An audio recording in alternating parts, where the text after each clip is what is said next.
Hello, everyone, and welcome to Railroaders Play Railroads Online here on the Virtual Railroader Academy. As always, I am your host, Casey. And as always, I am your co-host, Nick Ozrak. And tonight we are going to be talking about the Xtra train and what that means. Just running over to find our motive power here. That way we can So get you out on the road. so that means you guys are joining us for an extra special episode of Railroaders Play Railroads Online. Where are we going with? What are you doing with 36? Just digging out 93 here. I'm Alright, gonna so I'll put help it you. back. Alright, so I'll conduct for you while we're doing this. I'm actually gonna take a little bit of my teaching chops and throw them out here while we're doing this. Does anyone know what an extra train is in chat? And drop it in there if you know what an extra train is before I start diving into it. I'm told that's the mark of a good teacher is throwing the question out there before answering it yourself. Is extra one of those words that the kids these days have co-opted to have its own special meaning I think along so. the lines, like, like spicy? Like I'm hearing spicy a lot these days, and outside of the context of food, mind you, it's more like that comment was spicy. Um, Or yeah, going over that switch was kind of spicy. exactly. So now I'm wondering if extra has become one of those spicy words. Oh man, I love dating myself. And by Um, dating myself, I mean I don't know what age I am. I think extra was before spicy. Oh, oh, almost derailed there. Nice. Alright, so extra train, for those in chat, since no one said anything, is simply an unscheduled train. And then that begs the question of what is a scheduled train, which dives into the entire world of timetable and train order. Which, it, God, that's a who has an 8-hour day to talk about timetable and train order and rulebooks? Cause that's what that's like on a grander scale of things. Um, but a scheduled train is a train that is planned to be run at a regular amount of time. And hey, what's going on, Rudy? Good evening. And Nick, you're all lined into our cut of cars. And what is a regular amount of time? Well, it could be a train that runs daily. It could be a train that runs 3 times a week. It could be a train that runs once a month. It is a train that is planned to be run. And Rudy, to fill you in, we're talking about what a scheduled train is versus what Oh, an extra train is. okay. So that's a scheduled train. It's something that's planned to be run and is written down in something called a timetable, and it tells everyone on the railroad um, when that train is going to be running from, what time it leaves one station, what time it arrives at the next station, what time it passes a station, and so on. So that way everyone on the railroad can know where that train is without a radio. And that's the key. All of this is without a radio. And half a car to go, Nick. Truck length. And 2 feet.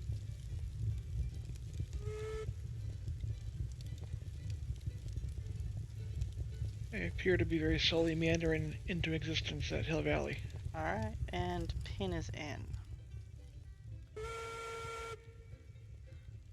Um, Well, would it be safe to say that from a basic overview standpoint, one could just imagine a passenger timetable from even say the diesel era, or heck, even Amtrak, just this yeah, idea that you have obviously what we're talking about gets into freight trains and railroads wouldn't publish those for the general public because general public is a good care. But from an explanation standpoint, simply saying that like passenger trains might have timetables so you know which train to get, railroads have even more complex timetables that include their freight trains so that all of the train movements are known without radio.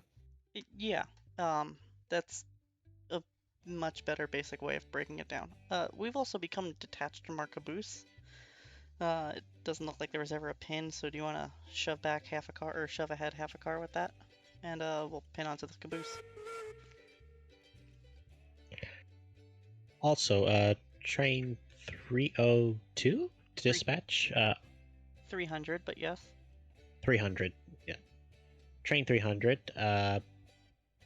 We good to depart plateau for iron ore mine? You are clear to iron ore mine train 300. Excellent. And let me know when you're ready to leave. I'll write you guys some train orders. All right, pins in Nick on the caboose. Yep. We are ready to leave and we are departing. So yeah, Amtrak are all scheduled trains. So if you were to look up the employee timetable, it would tell you what number that Amtrak train is, and that's not the engine number. They're all unique numbers, and the numbers mean something to each individual railroad. So like on here, train 300, that's the train that goes from Hill Valley to the iron ore mine. Or really, I call it the 300 series. So it's anything that is 30 something. That train is going from Hill Valley to the iron ore mine and back. And it is evens northbound, or it's odds northbound, evens northbound, odds southbound. So it is 300 going, 301 coming back. The next train out would be 302 northbound, 303 southbound. So that's how that breaks out. And the railroads had a whole way of determining which trains were even numbers and which trains were odd numbers. North were odds, evens were north, odds were south, and I think it's westbounds were also odds. Southbounds were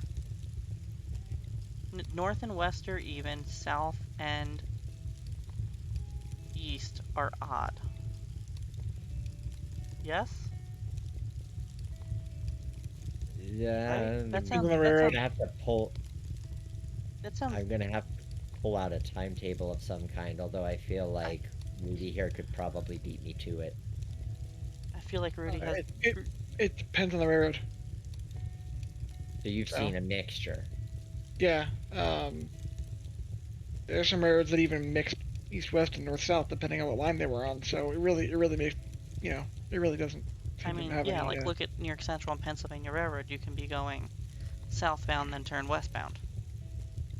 Yeah, I mean some of the train names and numbers could be all over the place too. I mean, yeah, the D&H. I'm saying that because I have D&H timetable laying all over my desk right now. But, yeah, the D&H had trains 34 and 35 are the passenger trains, but then like their freight trains were symboled completely differently. They weren't just numbers; they were, BS1 was a Bethlehem Steel train, and RW6 was their paper train that ran from Rouse's Point to Wilkes. So like it's just Yeah, so it depends on what they feel timetable like and doing. train order gets very deep into the woods very quickly. Mm-hmm. On a base layer, every train has a number, and that's how it has authority to move. Is kind of the general gist of it in the timetable and train order world. And anything that you need to run that's not on that schedule, it's an extra train that needs to move. It's not originally planned. It's extra, and in railroad terms, we spell that XTRA. Cause we like to be difficult. So those of you who are fans of Union Pacific will note that on the front of FEF number 844, the railroad's northern, which they've owned continuously since its conventional working life, there are these boards where you'll see X-844. And it'd be very easy to assume, oh, that's just another number board. But back in the day, that is where a crew could put the train number, Uh, which would be separate from the locomotive number. The yeah. reason it's X-844 is because when Union Pacific is running it, even today, it is an extra, and it is extra 844. Whoa, Squiggy, stop. We Yeah. got a rail kink up here on the iron ore line, Oh, is it heat kink? Yep. and I'm trapped in the cab again. Um, can you guys fix that heat kink? I'm on it. Thank you. Yes. And famously the Southern Pacific and Santa Fe were that as well with their Yep. number boards. You'll frequently see any classic pictures of the daylight. You'll see 98 or 99 up on the number boards, and those are the train numbers. 98 and 99 were the coast daylights, northbound and southbound respectively. Are we good to head north?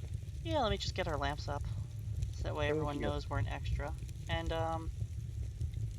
ways to let everyone know you're an extra are white lamps or white flags. So I have an engine with white flags somewhere around here. Yeah.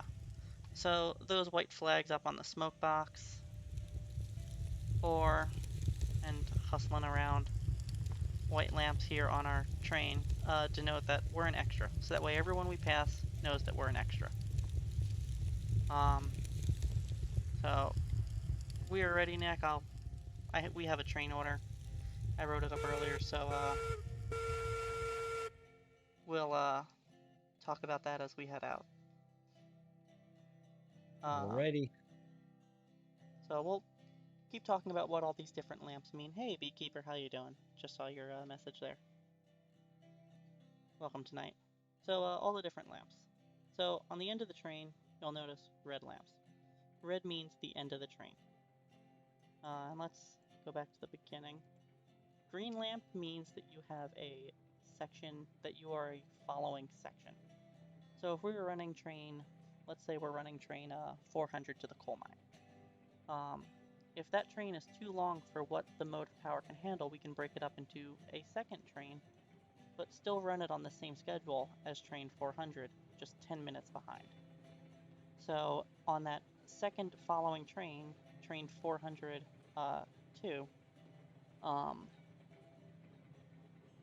train 400 section 2, the engine running section 2, is that better there, Beekeeper? The second section of train 400 would have green lamps on the engine. And I lost my cursor, there we go. Red means the end of the train, except in the case where you're running of second sections, then these would be yellow. And yellow means you have a section following you. So your first section wouldn't have any lamps because they're the first section. The end of that first section would have yellow lamps to denote that there is a section following them. That following section would have green lamps. If there was a section following that one, it would have yellow lamps. If that was the last section, it would have red lamps. So famously, like the 20th Century Limited would run in like 7 sections, all within like 10 minutes of each other. So you would just get a bunch of green lamps and yellow lamps until you got to the 7th section. That's what lamps mean. And white's, like I said, extra. Not to be confused with the headlight, because they're in a different place. So, lamps. Fun stuff. There's a lot to the code of lamps and flags on the railroad and what they all mean. It's astounding how long the idea of lamps and color lighting to denote train priority existed because you could see first and even some second generation diesels that have class lights, Uh, yeah. white, green, and red. Famously, a lot of Alco the in Alco stuff. particular. Yeah, there Yeah. we go. Oh, and even third generation diesels, Conrail very famously used class lights all the way up to the end in '99. That's true. The S80 The Max were delivered with class lights on them in '97 or '6 or whatever. God, that's insane. Were they still on timetable and train order then, or would they move over to NORAC at that point? They were on NORAC. Okay. NORAC's a different type of rule book for those of you out there. I'm partial to timetable and train order. I think it's the best. It's they're two very different systems of dispatching trains. Timetable and train order relies on a timetable, where NORAC relies on track warrants and a dispatcher to give permission. We run a slightly hybrid-ish version here, but it's more timetable and train order than it is NORAC. But train orders, we started talking about that when we left. I told Nick we had a train order and we had permission. So let's look at what that means. And if I do this, hopefully you all can see our train order here on the screen. Ooh, cool. We got graphics going on. Now we've really made it to the big leagues. So this is a Form 19, and it's literally just a blank sheet of paper that you put information on. Starting at the top, train order, number 1, and today's date, and the 19 in boxes to note that it's a Form 19. Your 2 lines are to C&E, conductor and engineer, and then the engine number. So this is to C&E engine number 93, and the location you're giving them this train order. We're giving this at Hill Valley, our main yard. Again, we're going to plug this. If you want to know where we are on the railroad, exclamation mark map in chat. That's how you can get a map of all of the locations here on the Ahsokan, Mohawk, and Western. And then this blank space down here is where you write all of the dispatching information for that train. So the only thing needed to get put here is Xtra 90. We are running Xtra Hill Valley to Plateau Yard. Period. That's all the information we need. That's all we had to say. And then made complete, and that just means that it's been read and handed off, the time it was completed, and the dispatcher. So that's what this means. That was our train order to depart. I have a copy, Nick has a copy, so we're good to go. Because he's the engineer, I'm the conductor tonight. And Rudy's a brakeman along for the ride, and brakemen don't matter, they don't need one. Am I along for the ride? I didn't know I was supposed to come for along for the ride. I thought you were on the train. Nope, standing in the Valley Guard. Oh, you want to do some switching? Sure. What do you need? 5 hoppers over on track 3, on departure 3, along with those loaded beam cars in the spawn yard. Okay. Please and thank you. Just put them all together on 3. Yes, put them all together on 3, please. And there's already a caboose spotted there. Okay. And where would I find hopper cars? In the Storage yard? storage yard. There's 3 on one track, 3 buried behind behind 2 boxcars. Gotcha. Okay. Oh man, I love this. We're passing through Meh. I've never gotten to see this from this view. I'm a little giddy and excited right now. Oh, this is like a real train. Meh. Meh. That it's so amusing to me how we named this place Meh, and yet it's only Meh when you compare it to the grandioseness that is Ahsokan. This is true. Although Mohawk's kind of up there now. Oh, that's true. It's been a while since I've been down to Mohawk. So. We'll have to get out there soon. Well, we have been promising that we are going to run the passenger train together on stream. So I think. Oh God, I fell off. There we go. I'm back on. So it's probably about time that we do that and visit the wonderful town of Meh. Or not Meh, Mohawk, of our namesake railroad. Now, if we're obviously because of the limitations of the game, we have to use Discord, or at the very least, we'd have to use some sort of chat software, even if it was typing, to be able to communicate between crews, because you can't write on a piece of paper in the game and hand that off to another character in the game. Yet. But one for one, no radios for this era. How are these train orders getting to the crews?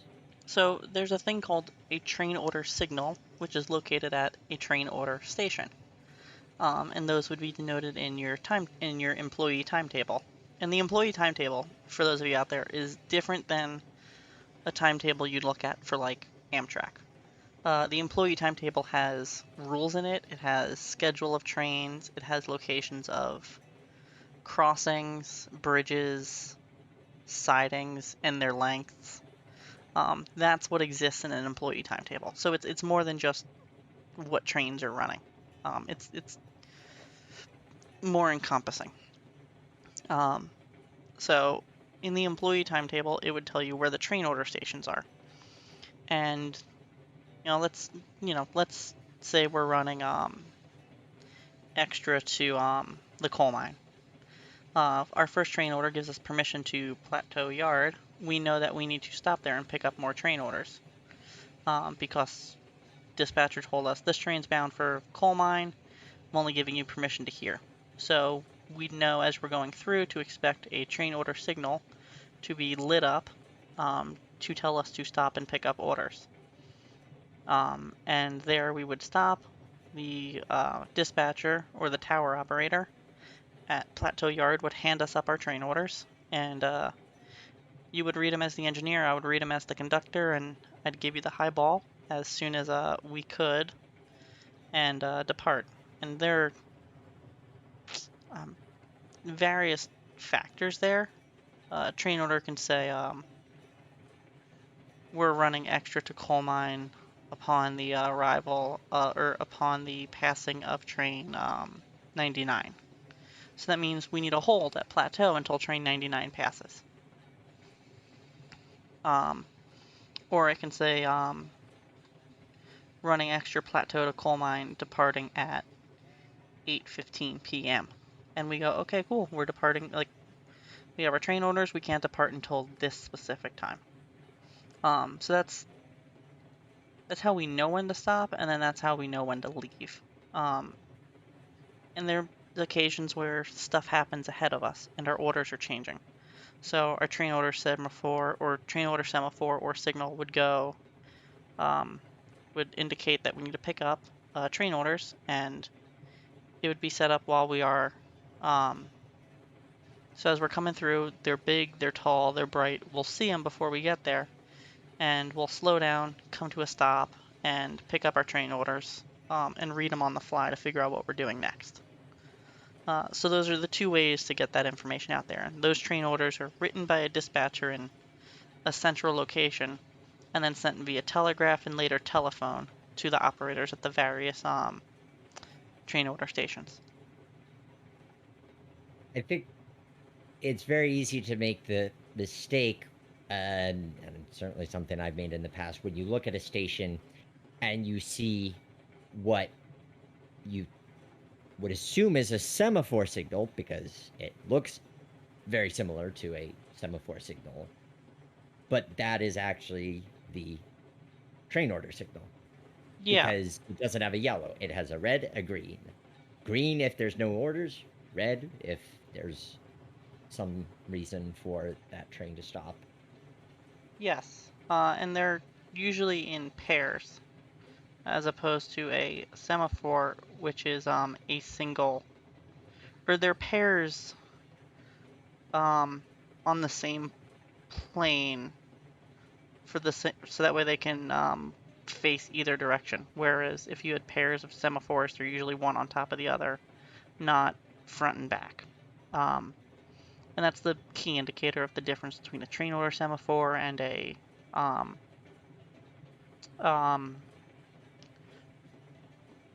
block of track is clear semaphore is how they look. And not everything and not every place could be a train order. Like a train order station is very different than a station, a passenger station. You know, um, you can have an industry be a train order station if they're large enough that you have multiple trains going there. That can be a siding can be a train order station. And if you got, you know, we were running we just came through Pratt's Cut. We got an order only to go as far as Pratt's Cut. So we go into the hole there and we hold. And in the later days, you pick up the telephone on the side, and not even the later days. That's like turn of the century was the telephone along the railroad. You pick up the telephone and you get a hold of the local the closest tower operator, and they verbally relay your train orders to you, and you jot them down on your blank copies that you're carrying in your bag. So Pratt's Cut is a train order station on this railroad. There's no actual station there. There's no industry there, but it's a place where trains can get permission to and hold, and then get a new train order at. We are coming up on Plateau Yard, which Awesome. begs the question, where are we going in the yard? I am trying to run on up to you and not fall off of the many bridges. Oh, nope. Daring to balance. I'm inside a car. And I'm gonna run ahead and line us into the long siding. Guessing. 5 hoppers or 6 here out of the yard? Only 5 need to go up to the coal mine. Okay. Just checking because there are 6 here. So. Yeah, there's 1 extra. Okay.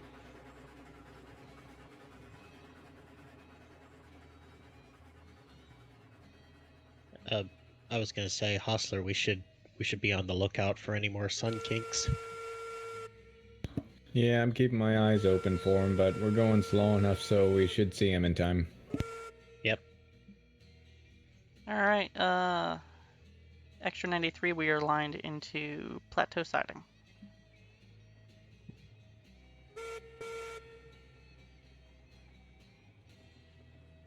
Righty.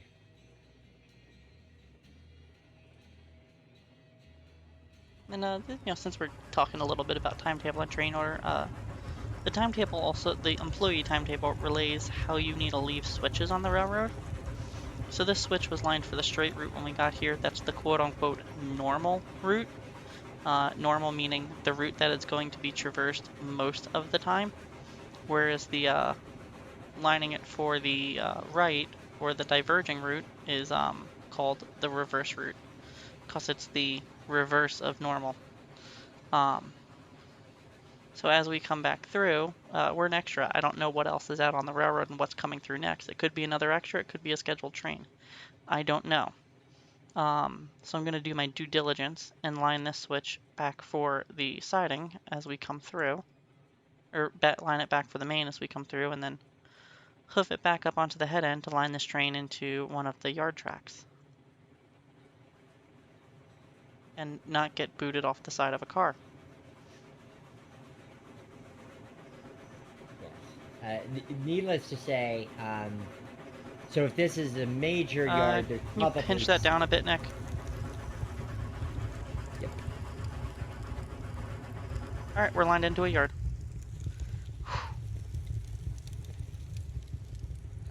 All right, you're you're lined in. If so we're coming into a major yard, so IRL in real life, you probably could have crew just standing around waiting for us to come in and lining the switches, so we wouldn't have to stop the train, then pull in, then reline them. For a smaller operation, we'd have to be stopping, getting off, throwing the switch, stopping, getting back on. Mm-hmm. That's a compromise we make for the sake of gameplay, because starting and stopping the train is always a bit of work. Yeah. All right. So you got 5 cars to go. Again, we're using our car counts as our cars that are distance markers, since they're right there and they're easy to measure, and every railroad does that. 3 more cars.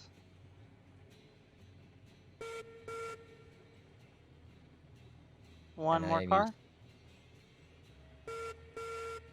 And anywhere in there is swell. I am using whistles to acknowledge. And for yeah, and communication. there's a 2 blasts of the whistle, or 2 shorts simply means I acknowledge what you said. Unless one is at a standstill and using that to indicate moving forward. Though that depends on the railroad. The New Haven Railroad book actually says too long is forward, and the Pennsylvania Railroad book says that too short is forward. So that one's weirdly not standard. Interesting. Right? I'd assumed that was, but leave it up to the New Haven to do something differently. Leave it up to the Pansy to do something differently. Also true. Alright, you are cut off. Bring her back to clear the switch. And we've got 16 wonderful wrought iron cars to pick up. And there's different reasons that we can get into once we finish our switching and get our new train orders.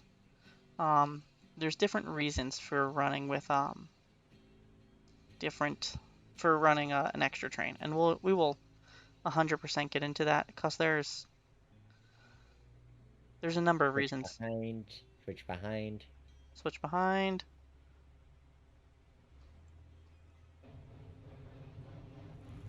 I've actually I have had an engineer say that to me on the radio before because I threw a switch, but I forgot to throw the second switch and gave him the backup, and he hops on the radio and goes, "Hey, behind you." And I look around and like, "Oh, hey, yeah, no, that would have been bad."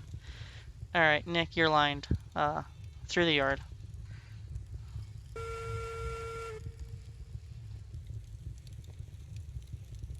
You're rather 93. We're being professional railroaders here.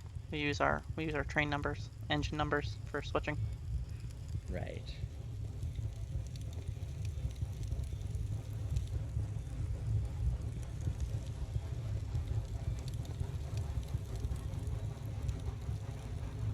And of course, if we were doing this in real life, pre-radio, you would likely be having a lantern and signaling these things to me via motions of said lantern.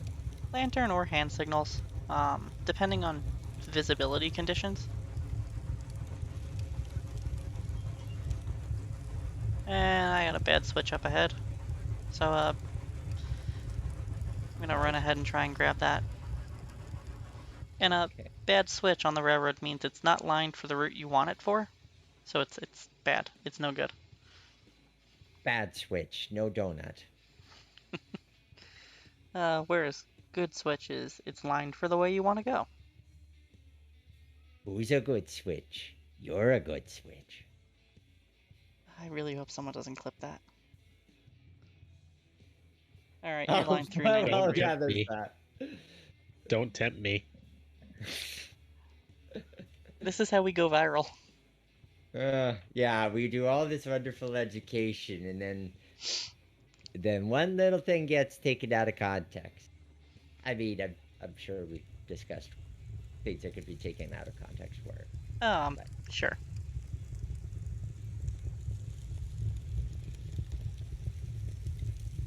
But you wouldn't want to tune in and watch us if we were too boring and mundane. We gotta keep it, as the kids say, extra and icy. All right, far enough 93. Okay, to shove her back 8 to a hook.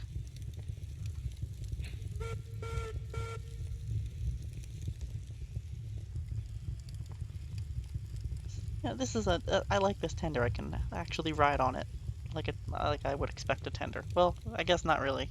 My avatar's floating.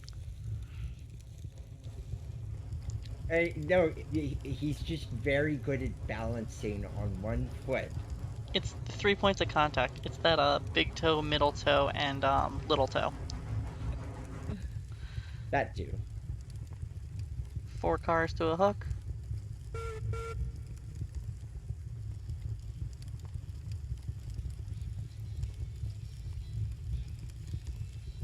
And 3 cars to a hook.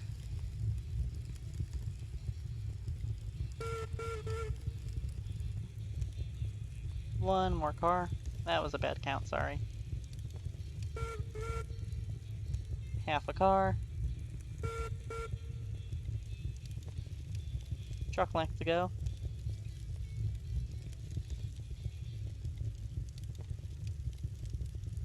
Two more feet. And pins in. Backing off the handbrakes. I am making a concerted effort that I hope is noted both by my fellow crew as well as you watching and tuning along here. Do not be super speedy through the ardent switching because I was getting chastised for that. So I'm making a deliberate effort to be patient and concise with my movements. Alright, And Jack, speaking, clear ahead to clear the switch. And speaking of those of you tuning along, whether you're watching us live or watching us on repeat, we appreciate you joining us here on Railroaders Play Railroads Online on the Ahsoka, Mohunk, and Western, and encourage you to comment with what you would like to see us talk about in general for this or future episodes. We are more than happy to provide our expertise, knowledge, great song puns, as the case may be. And we have the link tree, right? We do have the link tree in our bio. So if you are, where is it here? If you are in our, if you are watching our stream, if you scroll down and see the About Virtual Railroader Academy and click on our link tree, that'll take you out to a whole bunch of links to see us on Facebook, YouTube, as well as links to the map of the railroad and the interactive minis org map of the railroad as well. So check that out. I can recommend. On a slightly business note, train 300, what's your status? We just enter. We're just unloading at the iron ore mine. Okay. How long until you guys turn around and come back? Probably another 5, maybe 10 minutes. Okay.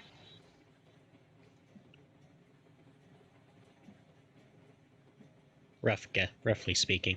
Okay.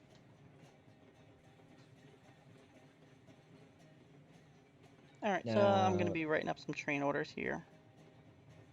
Now we're just grabbing the caboose. And then we're going to spot those cordwood cars over on the track we just pulled these from. Got it. Oh, no wonder we're working with a class 70 then.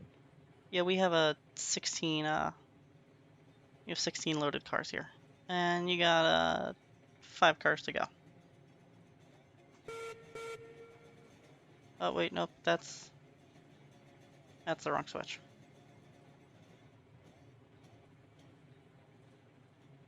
You have 5 cars to go.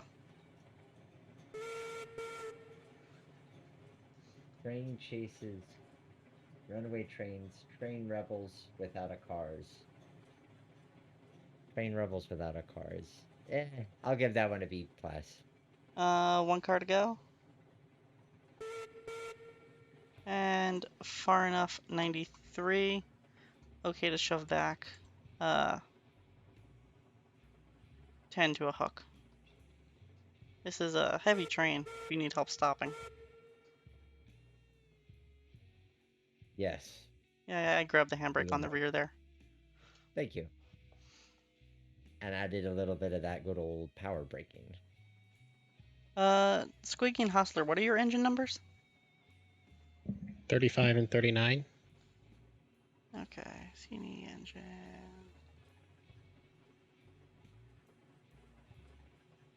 Assume those iron ore cars are bound for the smelter. Can you speak about? I feel like I'm gonna have to break out my Sean Connery for this question from Ninja. I assume those iron ore cars are bound for the smelter. Can you speak about your design for Plateau Yard and the way that smelter operations are conducted? You said 39 and 37, right? 35 and 39. That was close. I'm Uh, assuming since 35 is the helper, that engine will be running light. it will. I'm typing up train orders for that now. Yep. 93, you got 3 to go.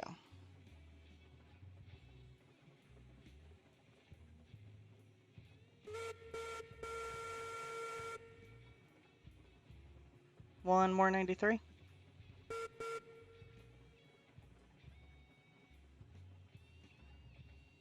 Half a car.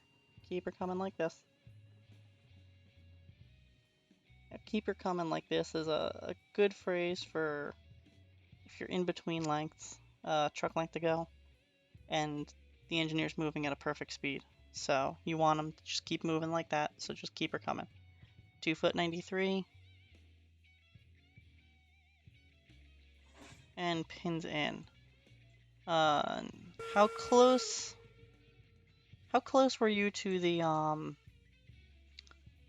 yard limit switch when you were pulling out there? Not very. You think you can Pretty fit far away. 8 more cars? I think we can. Alright, so we'll do this all in one move. Because we all know what this railroad is truly powered by. Say it with me and type it with me for those of you watching live. Always missing and wrecked. It is powered by optimism. Oh, I was wrong. Optimism. Thank you, Squiggy. Most appreciated for the chiming in on that one. Yee. Optimism. And Ninja wants to know about your Sean Connery. I can't say that. I cannot Well, I pronounce was that. doing my Sean Connery while you were filing paperwork. So we've been talking about the schmelter and the design for Plateau Yard and how schmelter operations are conducted. Did we answer the smelter operations question? Did we? I don't think we did. Maybe on a different stream we did. So we'll finish up this switching there, Ninja, and then we'll go into how the smelter operations work, okay? 93.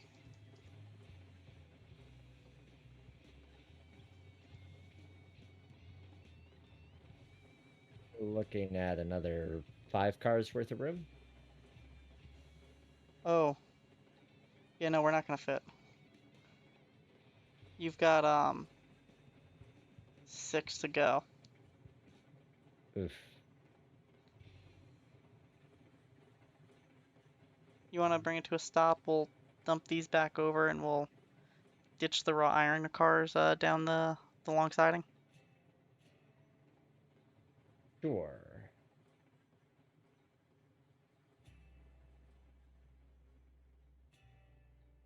Alright, I need you to shove back 6 cars.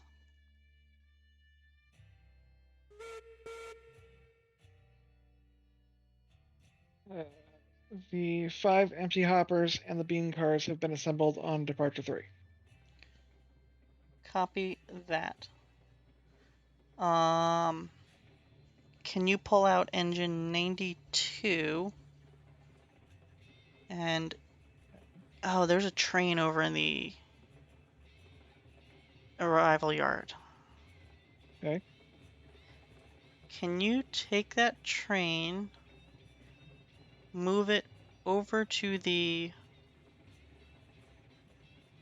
Can that train get put on departure 1, going tankers, pipes, lumber, caboose? with engine 92 on the head end, Which direction would that train be going? southbound. Okay, so 92 on the head end. And you could bring it to a stop anywhere in here, Nick. Sorry, Any tankers, pipes, lumber. beams, lumber caboose? Okay, So that way it's heaviest to lightest going uphill. gotcha. Much appreciated, Rudy. Toot toot. Say, Alright. Hustler, do Nick, 93, that's far enough. Pull her ahead 4 to clear the switch.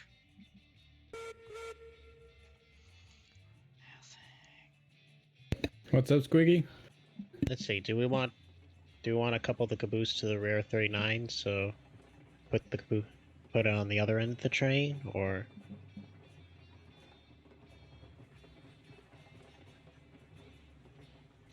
I can. Oh, geez, can I even fit on the other end?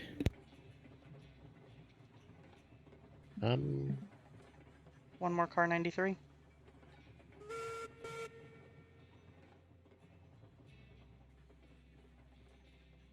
It's far enough, 93. Okay, to shove her back till you clear the cordwood cars. You can take your own mark.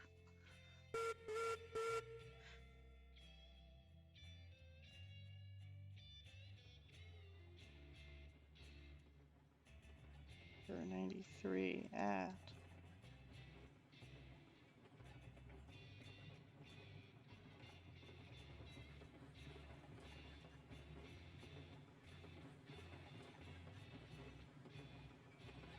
Squiggy, want to move to one of the other radio channels while we do this switching? sure, And just let me know before you guys depart so I can send you your train order. we will. Cool, thank you. Alright, and sorry guys, I've gone a little silent while I'm focusing on the train order. Need Well, to focus on it a little bit.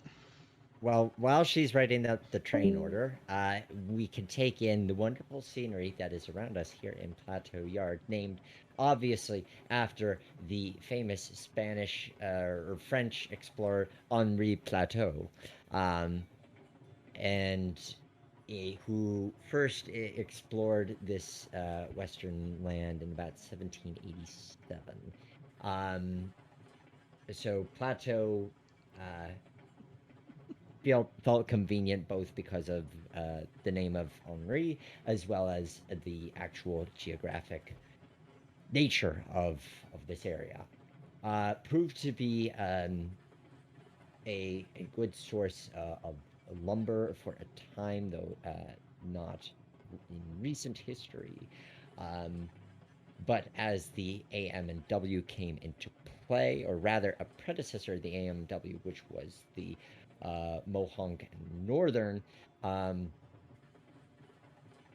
this became more of a centralized area initially as an interchange between the M&N and the AM&W, and then when the AM&W came into play and merged the M&N into its network, this just became a division point rather than a source of interchange, as well as what Casey will be getting into later, which is the interchange operations with the smelter in the valley. You can take your own mark once you're in the clear up there.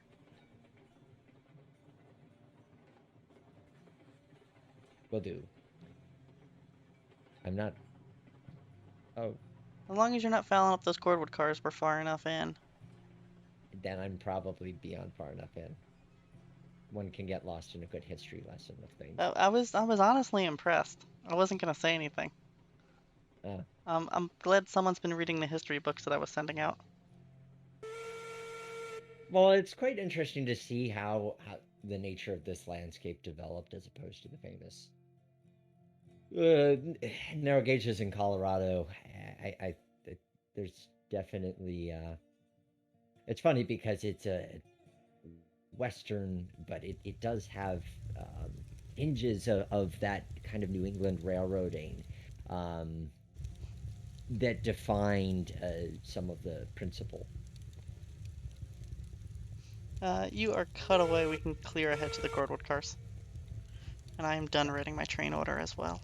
So I will be sending that out to everyone shortly. What's going on, Big Ben? You've missed a lot of hilarity. We've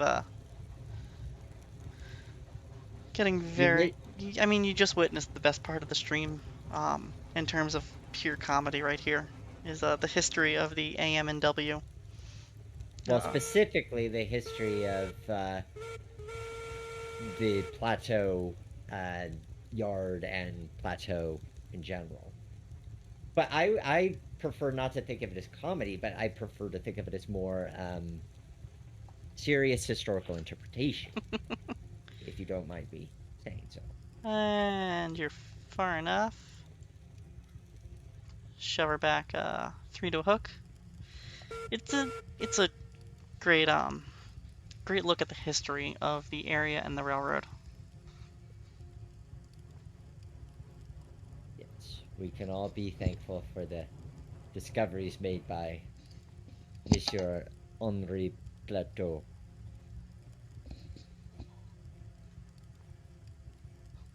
Uh, it, Also, little known fact: car and a half. Half a car, Monsieur truck, and pin. Okay to pull. We're going 9 cars to clear. Little known fact: Monsieur Plateau, also the inventor of the cheese grater, held 2 patents on 2 different types of cheese graters. Oh, fun facts. Yep, Oh, these things hi you wouldn't kitty. guess. Our first cat cameo of the day. Yeah, my kitten, in her sleep rolled. She sleeps on the printer next to me. I have a pillow on top of it, and she rolled in her sleep because she's adorable, and fell, and I just caught her cradling in my arm. So very startled cat, but she's adorable.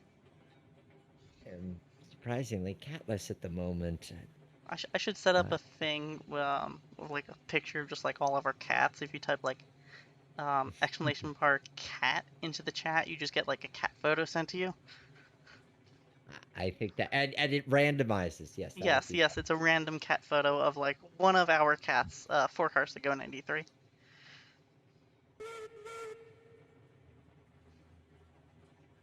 If you have pets out there, let us know. We are a pet friendly channel. We Mhm. most of us have cats.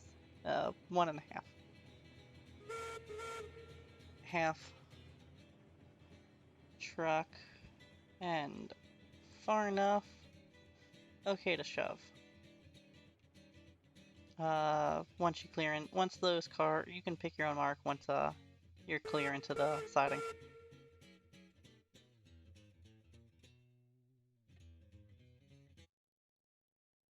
Yes, So we are a big believer of the power of the pet as as an image, a logo, an emblem of railroading here on the M&W. 100%. Um, so I'm finally done writing my train order, and we're nearly finishing up switching. So Schmelter, um, the Schmelter is its own branch, and it's called the Schmelter with a CH, um, because I forget how the joke came about, but it's the Schmelter, run by Schmelty, our climax number 20. Um, Paying dividends. All the dividends. Schmelty has a child called Son of Schmelty, which is a porter type 2 in the game. Just it's running gag here. We're filling you guys in on some of the background gags. So the Schmelter operation is it's its own branch line on the railroad, and Plateau Yard, like Nick was saying, has become sort of a hub with the Mohawk and Northern and the AM and W when they merged. Plateau became the helper station for any trains heading northbound to the coal mine or the iron ore mine, because they need a helper to make the grades. So there was a helper operation here, and there was already small operations going down to the smelter directly. that was all kind of condensed into a branch line when the Mohonk and Northern and the AM and W merged to become the AM and W. So trains come into Schmelter Yard into one of the two runaround yard tracks, drop off their cars, and pick up fresh ones. And I think you're probably good somewhere in here, Nick. And pick Yep. up their loads or their empties. So we came in with our cordwood cars. Those are going to be going down to the Schmelter. And now we're going to head over and pick up our iron ore cars that we cleared out of the way. And how we use the yard depends on what we're doing. Yeah, I gotta get handbrake and pin your cutaway 93. So depending on the operation, I'm gonna come. Do you run out of steam? A little bit. Maybe. A little bit. The yard is used kind of in a variety of ways. The main line over there, just to the left of our raw iron cars, that's the main line. Most of the helper operations happen on there, and the long siding we use for meats or storing long cuts of cars when we're doing switching. The two run-through yard tracks are used for um, kind of anything going northbound out of the yard gets spotted on there, or coming in from the south gets spotted in there because engines can just run right in. Or if it's going northbound out, trains can come in on the other end of the yard, back down, pin on, and head straight out to whatever their next destinations are. Outbound stuff is usually spotted, or southbound stuff is usually spotted on those stub tracks. And 93, you got half a tender, and far enough. So it's very much its own branch line. It's pretty self-contained, with cordwood and iron ore going in, and rails and raw iron coming back out to go to their various destinations.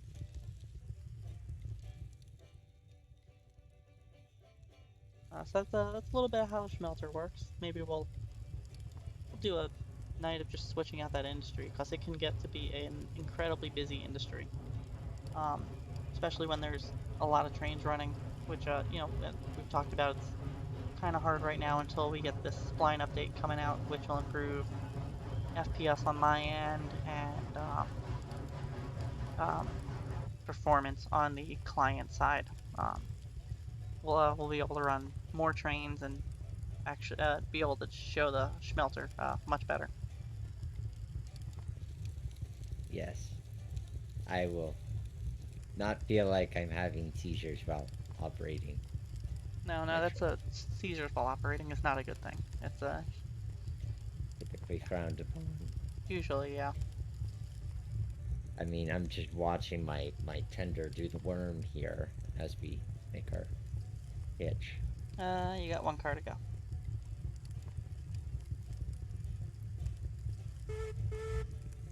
Half a car. Truck length. 3 feet. 1 foot. And hands in. And we're gonna be hanging out here, and I'll pull up the train order, and we'll talk about what this train order means and all of that good stuff. Because we have a meet with a scheduled train coming up. Because we can't really do anything until they come by, because they're gonna be that they have time on the railroad ahead of us. Because we are an extra. And so I'm going to do that. And bonk. Okay, so hopefully everyone can see this. So, Nope. no? Now, Yes? There we go. Yep. okay. So we have train order number 2 here. Another Form 19, dated for today. To CNE Engine 93, that's Nick and I at Plateau.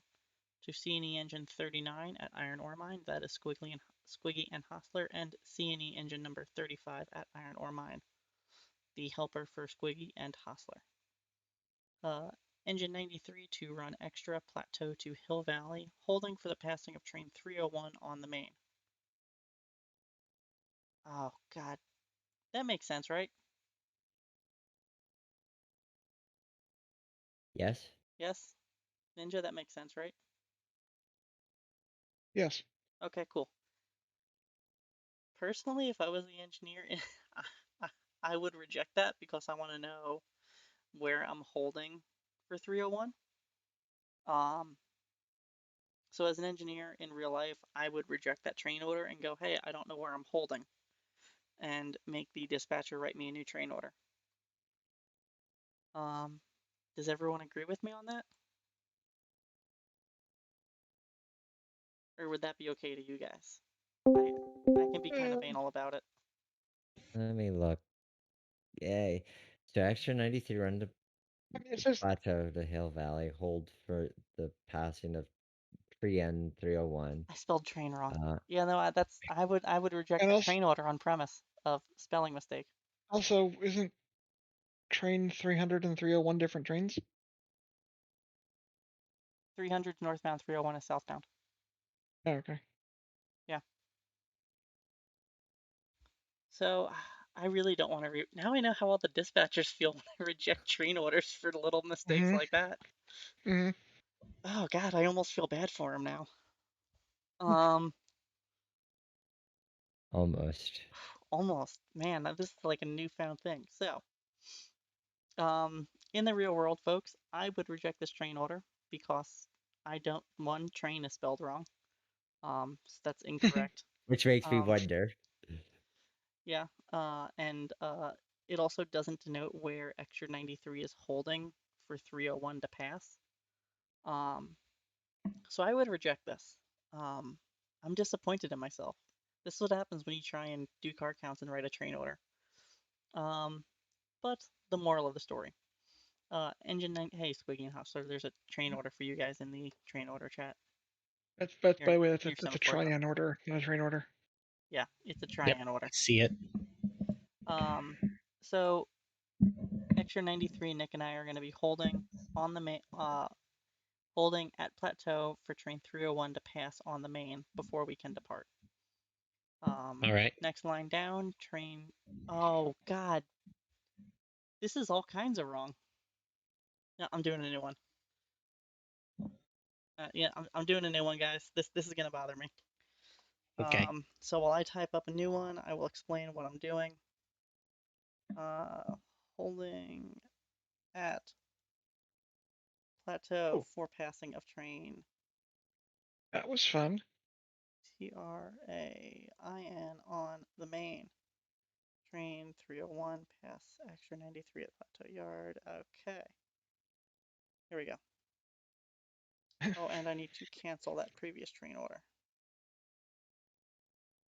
Oh, I just had some fun desync here in the yard as I was pulling the cars out of the arrival side alongside the caboose track. And one of the cars decided it was going to go horizontal for a moment and hit the cabooses, and Cool. now there's cabooses all over the yard.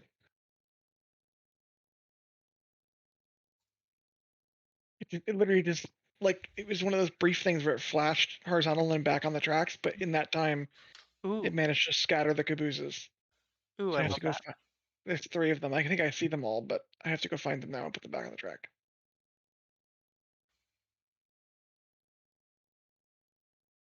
All right. I think we at the Iron Ore Mine are ready to part once that train order Yeah, is finished. C and C. I'm just checking on my spelling.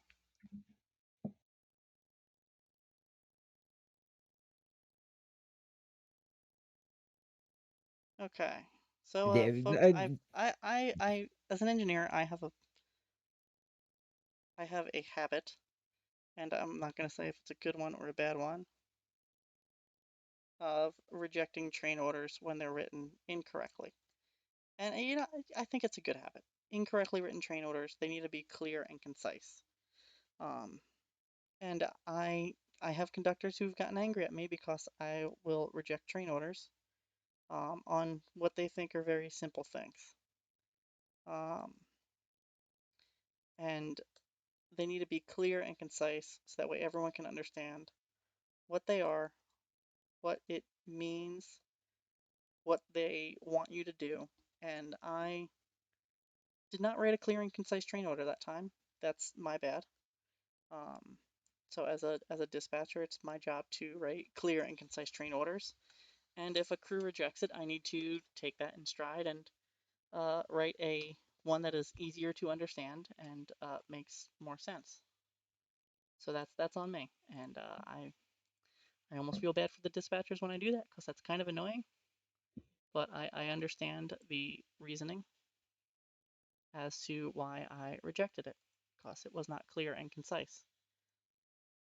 Okay, so But let us keep in mind, as we always do, that any mistakes or perceived mistakes done in the context of the show were all pre-rehearsed because we want you guys to feel like you get to see the process as a whole. It's too simple if things just work and they're straightforward. We want you to have an understanding of when things go wrong, like half of your train derails on a grade and the cars go over the cliff. Like, we want you to understand the pain and the frustration of that. Um, that's part of we're the just gonna learning pretend like process. this one says train order number 3, by the way, on top. Because Yep. I'm not writing it again, for the sake of stream. So train order number 3, dated 4/6/2022 to C&E engine number 93 at Plateau. And this is how you read back a train order, by the way. To C&E engine number 39 at Iron Ore Mine and C&E engine number 35 at Iron Ore Mine. Train order number 2 is canceled. So, Nick, can you rip that one up and throw it in the firebox, please? Opening the door as we speak. Um, engine 93 run Xtra Plateau to Hill Valley, holding at Plateau for passing of train 301 on the main. Cool, train 301 pass Xtra 93 at Plateau Yard. That means so now 301 knows they're going to be meeting Nick and I here at Plateau. And engine 35 run Xtra ahead of train 301. And 35 is just running Xtra to Plateau Yard because they're a helper and they need to go back home. So that is what that train order means.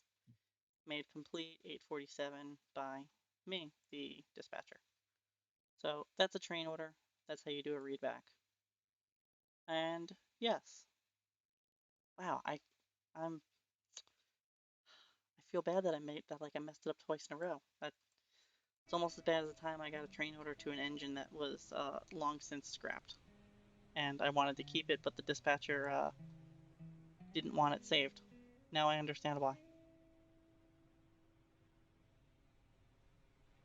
So any questions on that train order from anyone in chat? What it means? More things to go over there. It is train orders are a bit of a can be a bit of a black hole of information.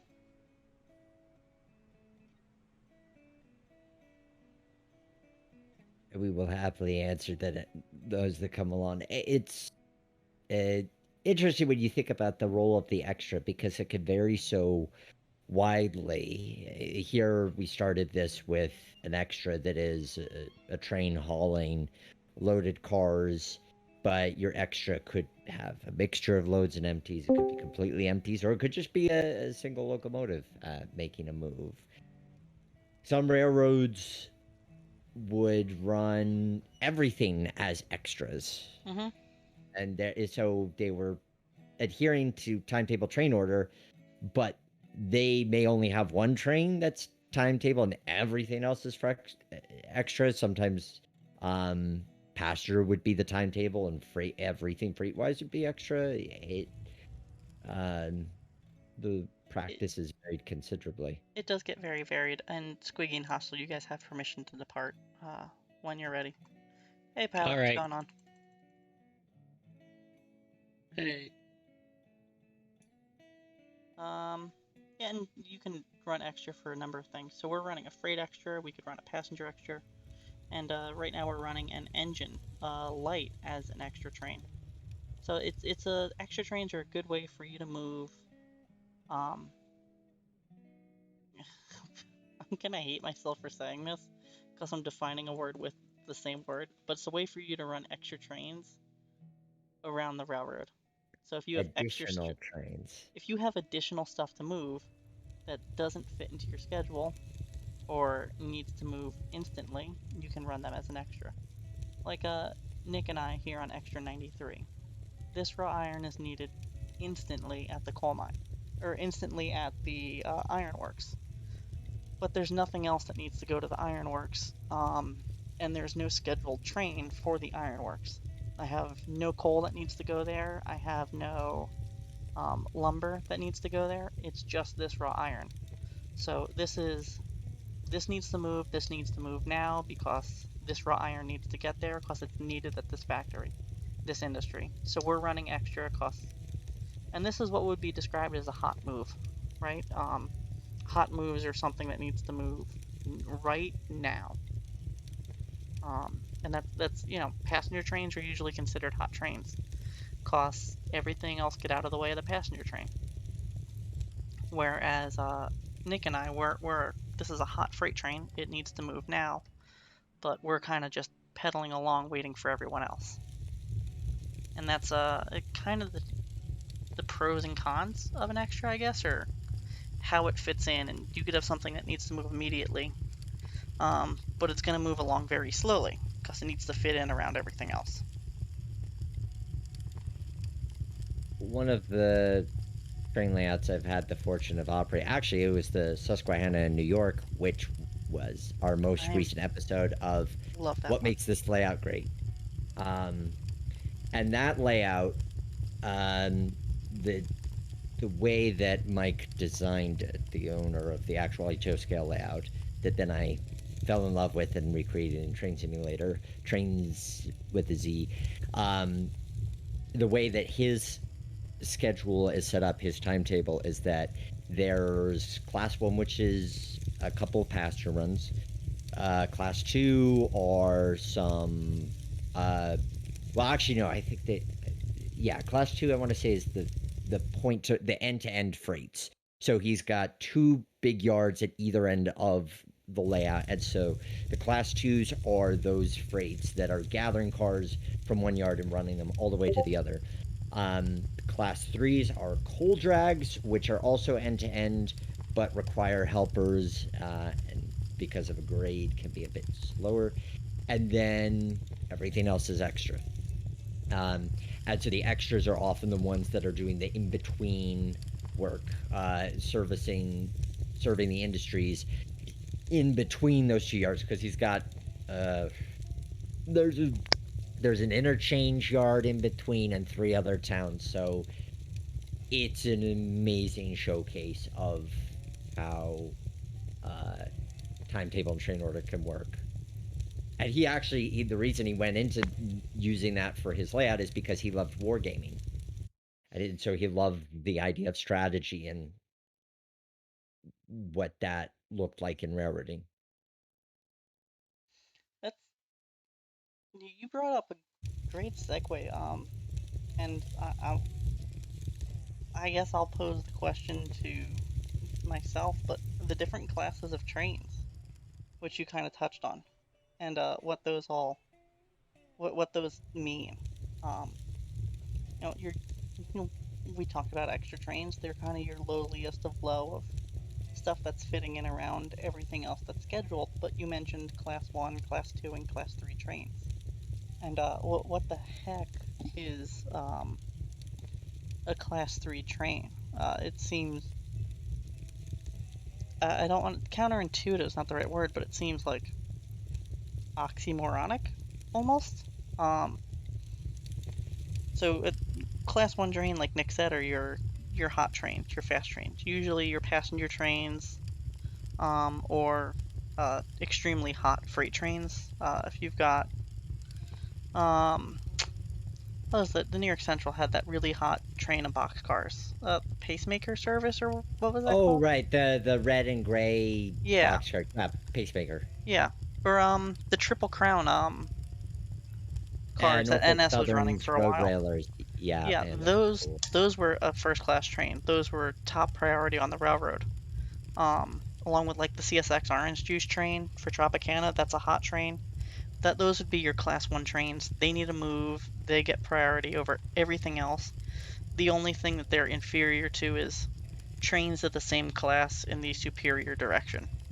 Which, yeah, God, that's a tongue twister and a head scratcher Or all in one Amtrak. go. Yeah, or Amtrak.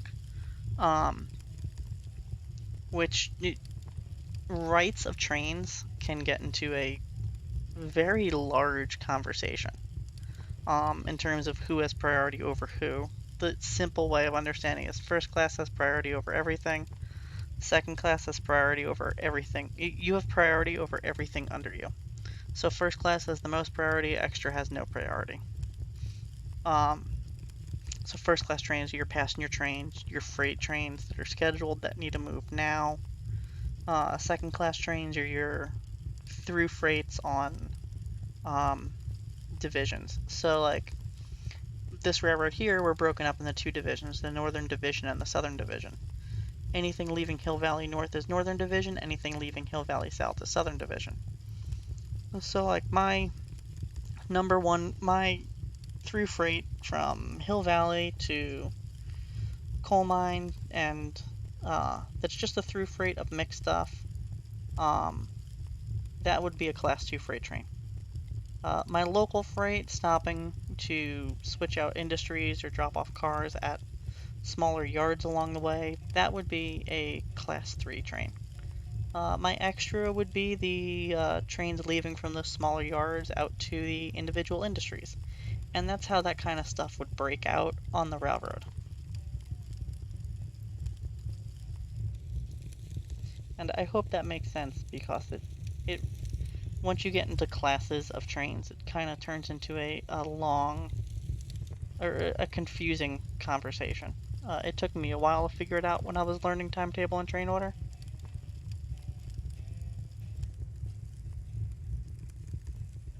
That makes sense.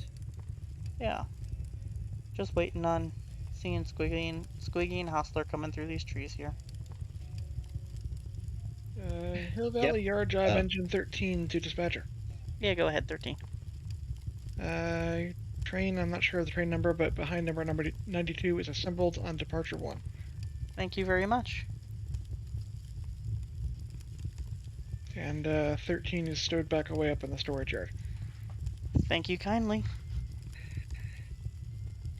Good old 13. She's a lucky engine, that one. I think that's the engine that's been in the least number of accidents. I fixed that today. She was on the ground 3 times. I love it.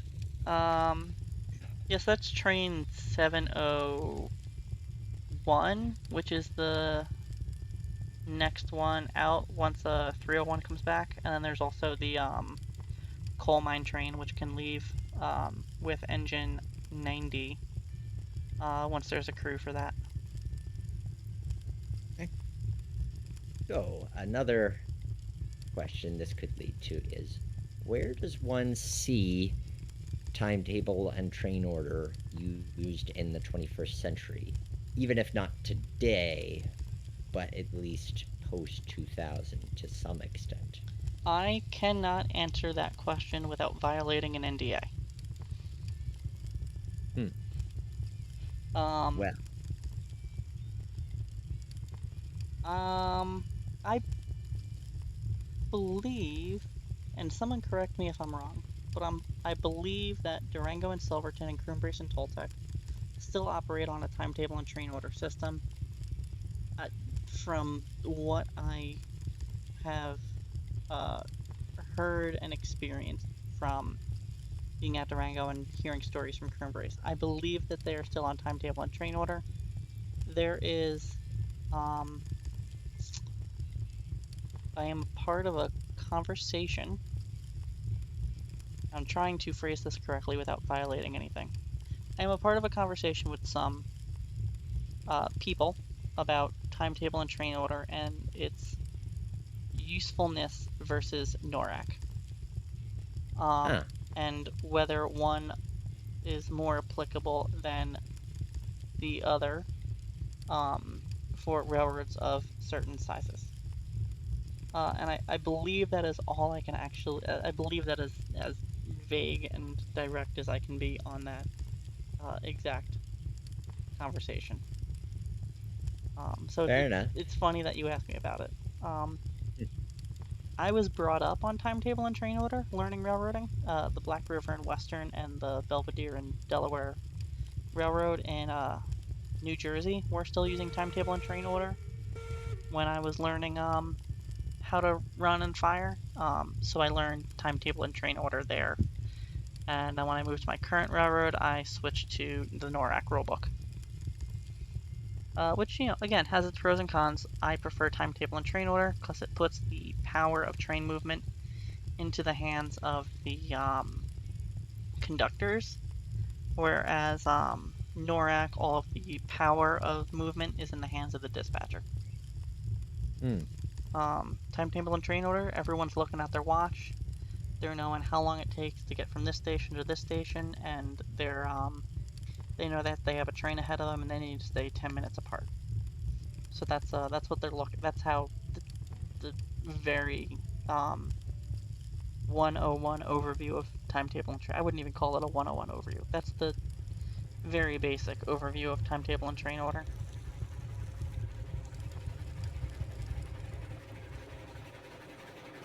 And I got extra 35 here coming into the yard. I'll help out and be a brakeman.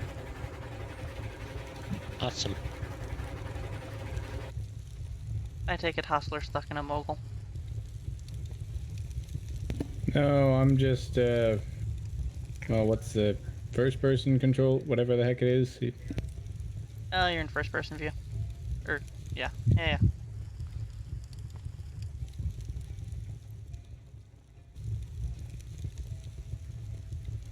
Out of curiosity, train 301, what's your status?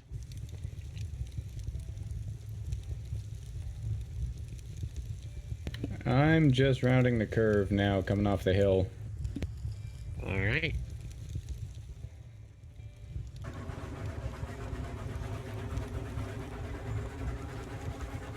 Well, tis the life of an extra train. We're just sitting in the hole waiting to go.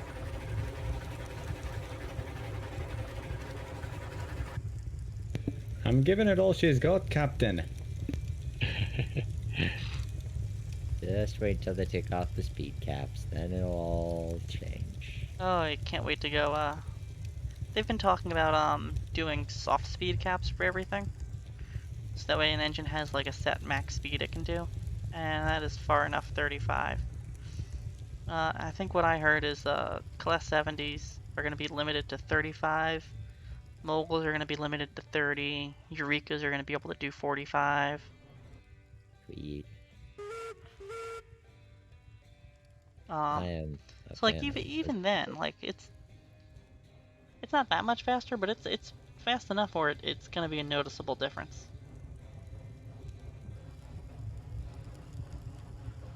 And pilot, just let me know when you're done spawning in, because I'll send you out with Rudy on this coal drag. I'm all set, so I'll hop on He's the here. caboose. Yeah. Oh this is crap! you take the coal train out now. The 5 cars and the lumber or the beams rather.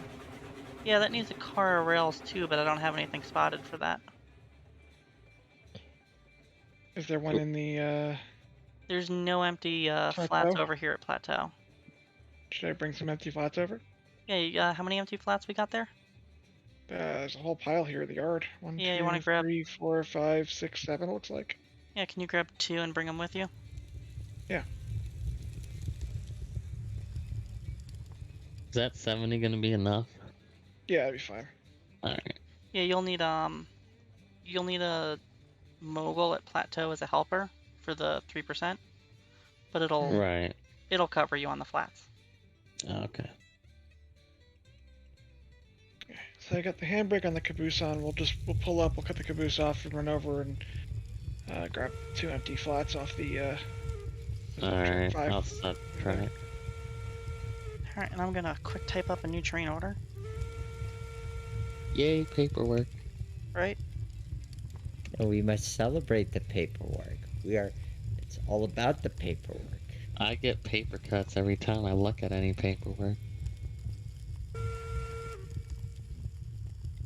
Do you get PDF cuts then? No, they're JPEG. They are Uh, JPEGs. Wow. I was trying to say docs and then I slipped. So.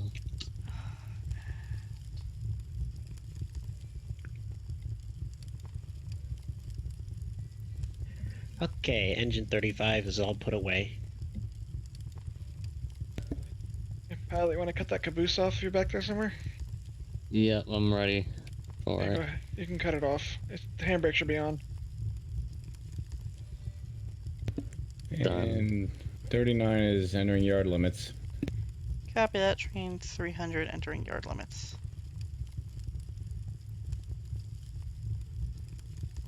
Three. Probably start braking. Oh, I'm full brake and full reverse. We're just stop whenever it's like stopping at this point. Yeah, you're gonna blow fast. Clear to reverse.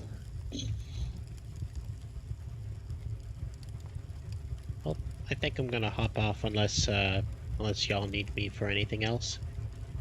No, should be all good. Okay.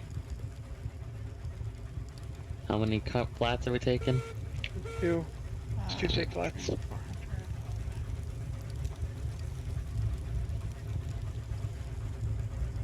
This is gonna be fun.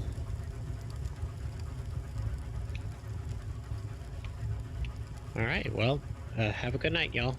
Have a good one. That's Hey. Biggie. here's Have a good one. 93. It's a big old tank car train. We like our tank cars. That is one expensive freight train right there. God bless. Big Ben 913. What about gifts? Can I don't know, GIF a what train about order? gifts? If you tell me how to GIF a train order, I will GIF a train order. Oh no. Don't do Oh, that to me. Well, I like the sound of that. Now, hot debate, is it GIF or GIF? Don't.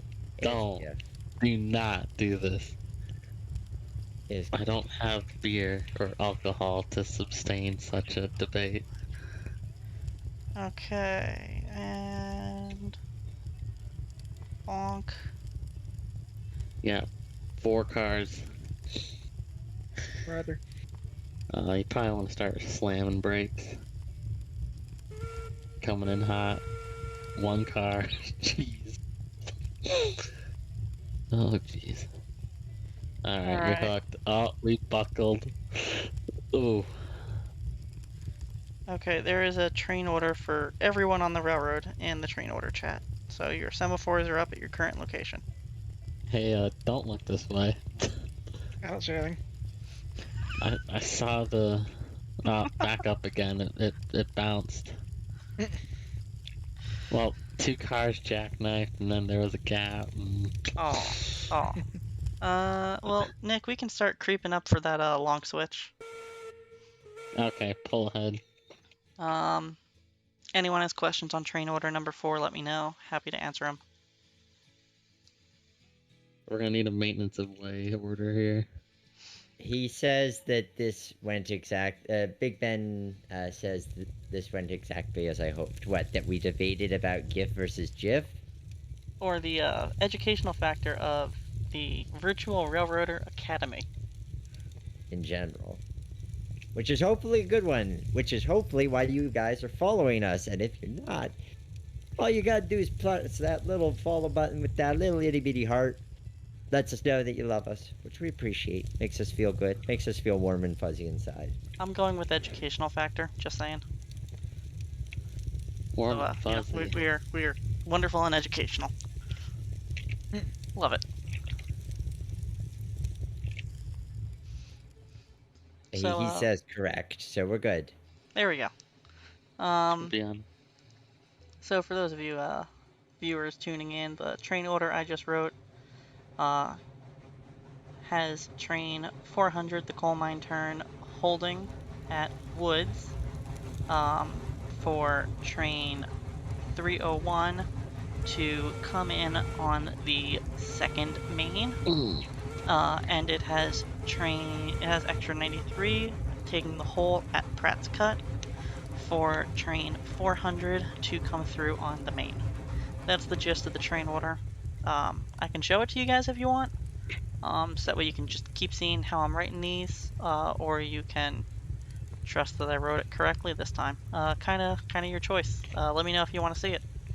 Happy to pull it up again. 2 cards.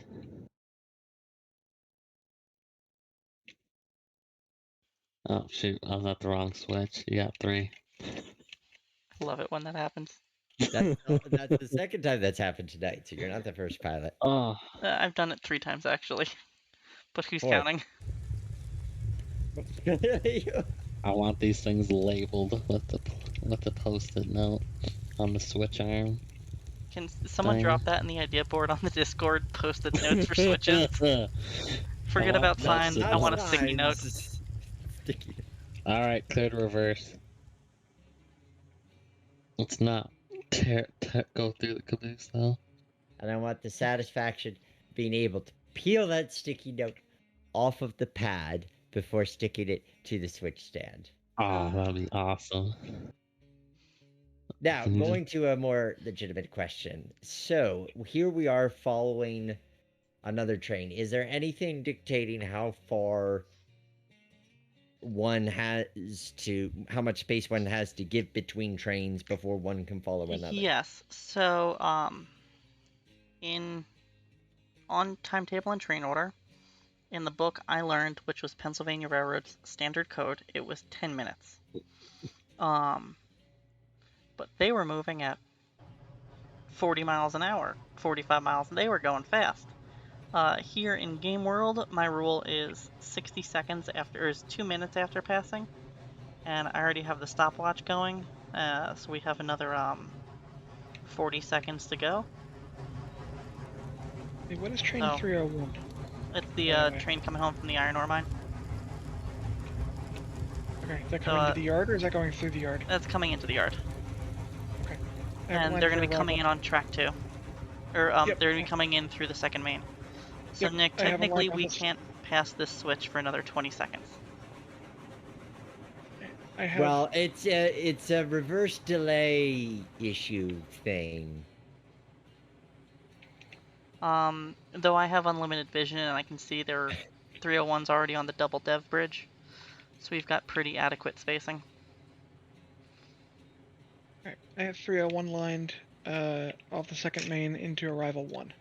Thank you kindly. Oh.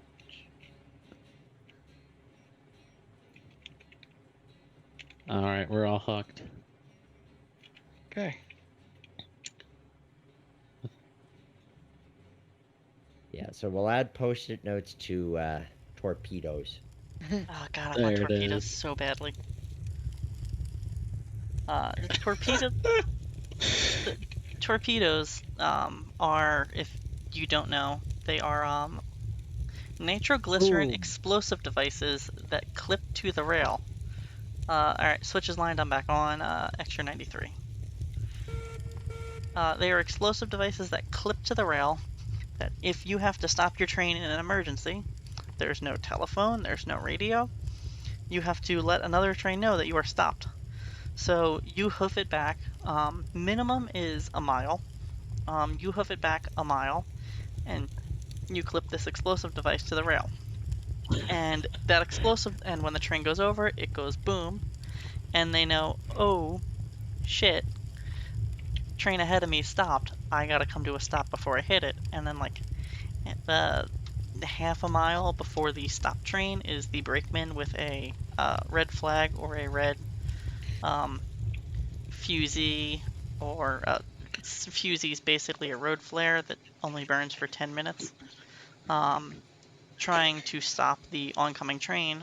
So the oncoming train hits the torpedo, it goes boom, engineer goes, oh crap, I gotta stop, brings the train down to a stop and keeps going slowly until they find the brakeman of the previous train, and then they bring it to a stop, and stop there where the brakeman is and wait until they're allowed to leave. And they're not allowed to leave until the train ahead of them is left, and they've waited 10 minutes. So that's how that works.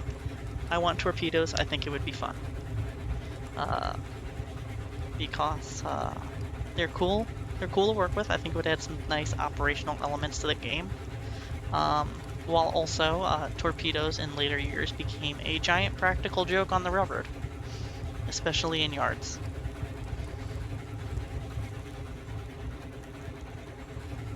And Nick, I think 301 is well clear of us because I don't even see them rendering in for me anymore. Yeah, I'm wide open. And Big Ben, exactly. Who doesn't love explosions? Well, we don't like our steam engines to blow up, but torpedoes, those can blow up. We did a memorial train one time for this railroader who passed away, and we were coming around this half a mile long curve into the terminal on the railroad with our steam engine, and we were asked by management to put out a 21 guns, and the management put out a call to particular people and said, I want to do a 21 gun salute for this guy.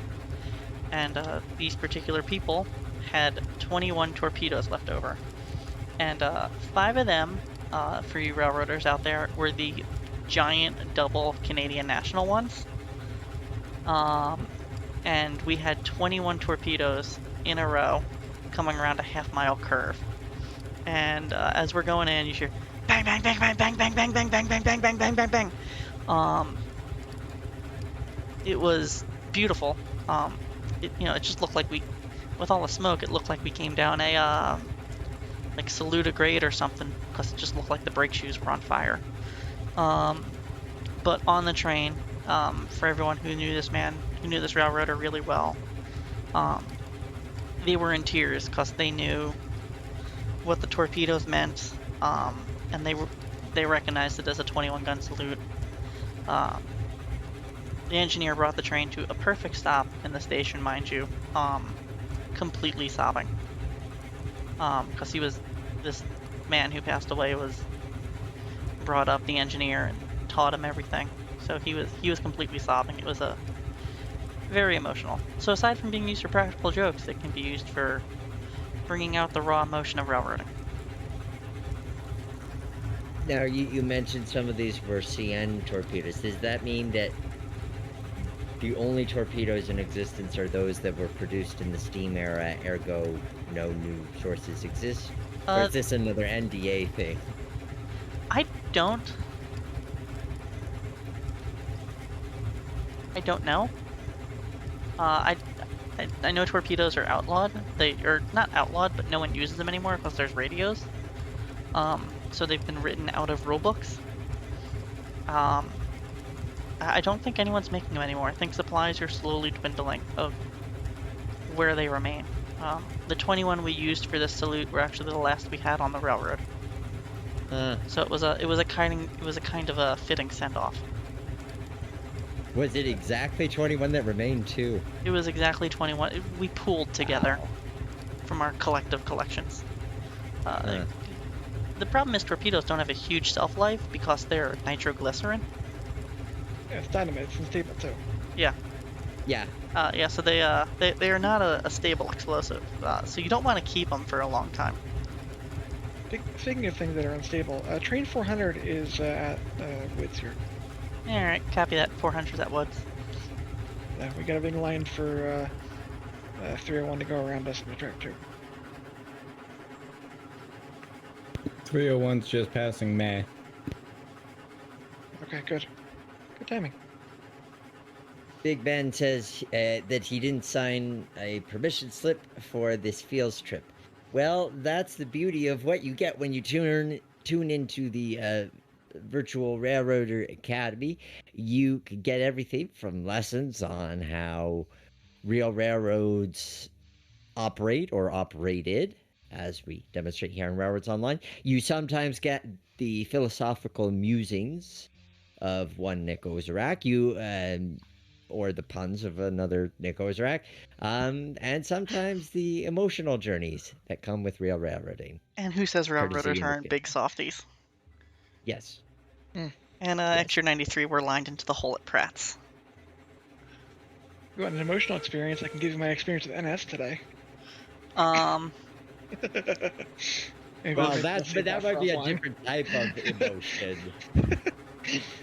I don't know what Twitch's policy on 4-letter words is, but whatever I do whatever have it is, to I bleep probably them will out when break I it. put. I do have to go through and bleep everything out when I go ahead and put the archive up on YouTube. And maybe I'll save that for offline then. Yeah, Big Ben. Railroads. Railroads started not appreciating having small, handheld, unstable explosives lying around. They went away rather quickly as soon as radios were coming out.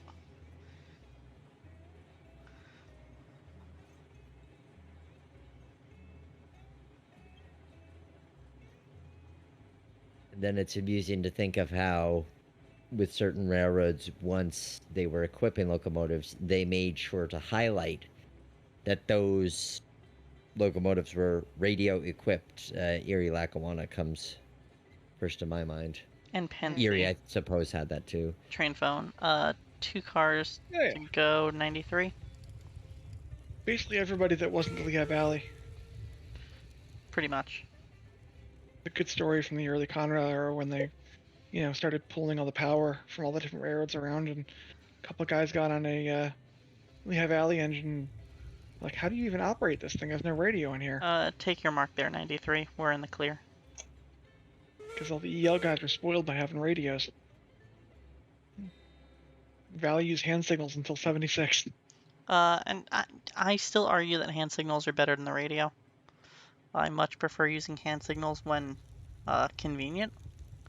I think there's a time and a place for hand signals, but if you're working with just an engine and a single car tied onto the engine, if you call me on the radio, I'm gonna be so angry at you, because you could just as easily give me a hand signal. 301 is clear of woods, and 400 is gonna start heading towards Prescott. Nick, you want to call the dispatcher and let them know we're in the clear? Sure. Extra. Golly, what are we now? Extra virgin olive oil? Extra 93 to dispatcher, over. Yeah, go ahead, 93. We're here in the hole at Pratt's Cut. Copy that, 93. You're in the hole at Pratt's Cut. I like how you Um, got on the ground like you were going to use like the line side telephone as well. Oh, that was just me lining up photo opportunities. Now, Pratt's Cut is named for the great comedian force that is Mr. Christopher Pratt. His great grandson would later go on to a television series about parks and recreation and become something of a Oh my Star God. Lord. Oh And- my God. So the substantially senior Mr. Pratt was a navvy, Senior. but he was a navvy, but he was a humorous navvy. So he earned his keep helping to build the AM&W, but then later found work at saloons telling jokes and making I'm going people home. feel jovial. I'm leaving. That was about when he reached age 170, right? When he was really substantially senior? Is he the guy who painted number 12 on our railroad? Probably. That could explain a lot. Viewers tuning in, you are getting the deep lore of the AM&W tonight. The history books will be written about this. Yes. We have a name. I've made this Mr. Big Ben do a face palm, so I consider that to be quite the success. See, there you go. Y'all are tuning in not just for the practical lessons of what you can learn about real railroading, not just for the emotional stories, not even for the just for the puns, but for great historical lore. Because that's what brings the good old AM&W in part to life, is this feeling like it's not just an arbitrary railroad going through arbitrary landscape. No, this thing has purpose, it has meaning, legacy, grit. Really, really old people. Damn. Wow. Yes. That's just wow. Spectacular. Thank you. Just beautiful. I love it. That was deep. This better be in another one of those "What makes this layout great" video. There you go.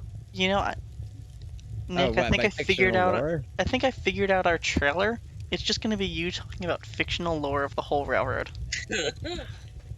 That could be arranged. I will. I mean, I will send you the save file. You can go around the railroad and tell fictional stories, and like give us the lore. I'm more than happy to assist in my patriotic duty here in AM&W land. You know, I feel like I think it was last week on the show, I was talking about Reverend Audrey and how much world building he did in conjunction with the Railway series, aka Thomas the Tank Engine and Friends.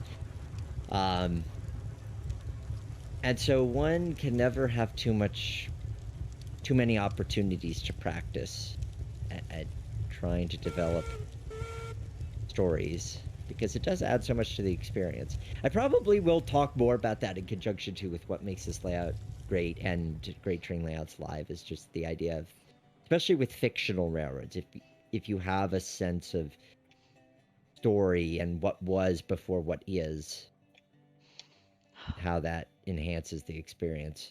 93 were clear. Big Ben wants to know when you're gonna put up a wiki about the railroad, and you know, I'm actually thinking for when we do launch a V2 of the railroad post spline update, I think a wiki would be low key hilarious. Hmm. I mean, I I look forward. had experience writing fictional lore for railroads, so Let's do it. I Um, am totally on game for that. you ever Big read the 6 pages I wrote about my Conrail branch line? no. Don't. Oh, that you have on the website, yes. Yeah. Big Ben, if you go exclamation mark map in chat, you'll get a map of the railroad. Almost every name you see on there is named after an incident that happened on the railroad. So like BMAC Point is where one of our friends BMAC completely binned it with like a quadruple. We had like 3 engines on the head end, an engine in the middle, and a helper on the rear. Like we almost made it to the coal mine after like this ridiculous train, and he just derailed right there. But everything you see on the railroad is pretty much named after an incident or accident that happened. I don't think I have TBK on that list anymore because I had to make a new map. Yeah, TBK is missing. Just above we have North it. Fork is TBK, which was named after the bridge kink. Optimism cut off. Yeah, 301 is tied down in Oh, yeah, that rival track 4. Alright, copy that. 301 tied down in a rival 4. Hey, did you ever label the iron mine on that map? Because for a long time it wasn't labeled. I'm thinking it may not be labeled now that I look at it.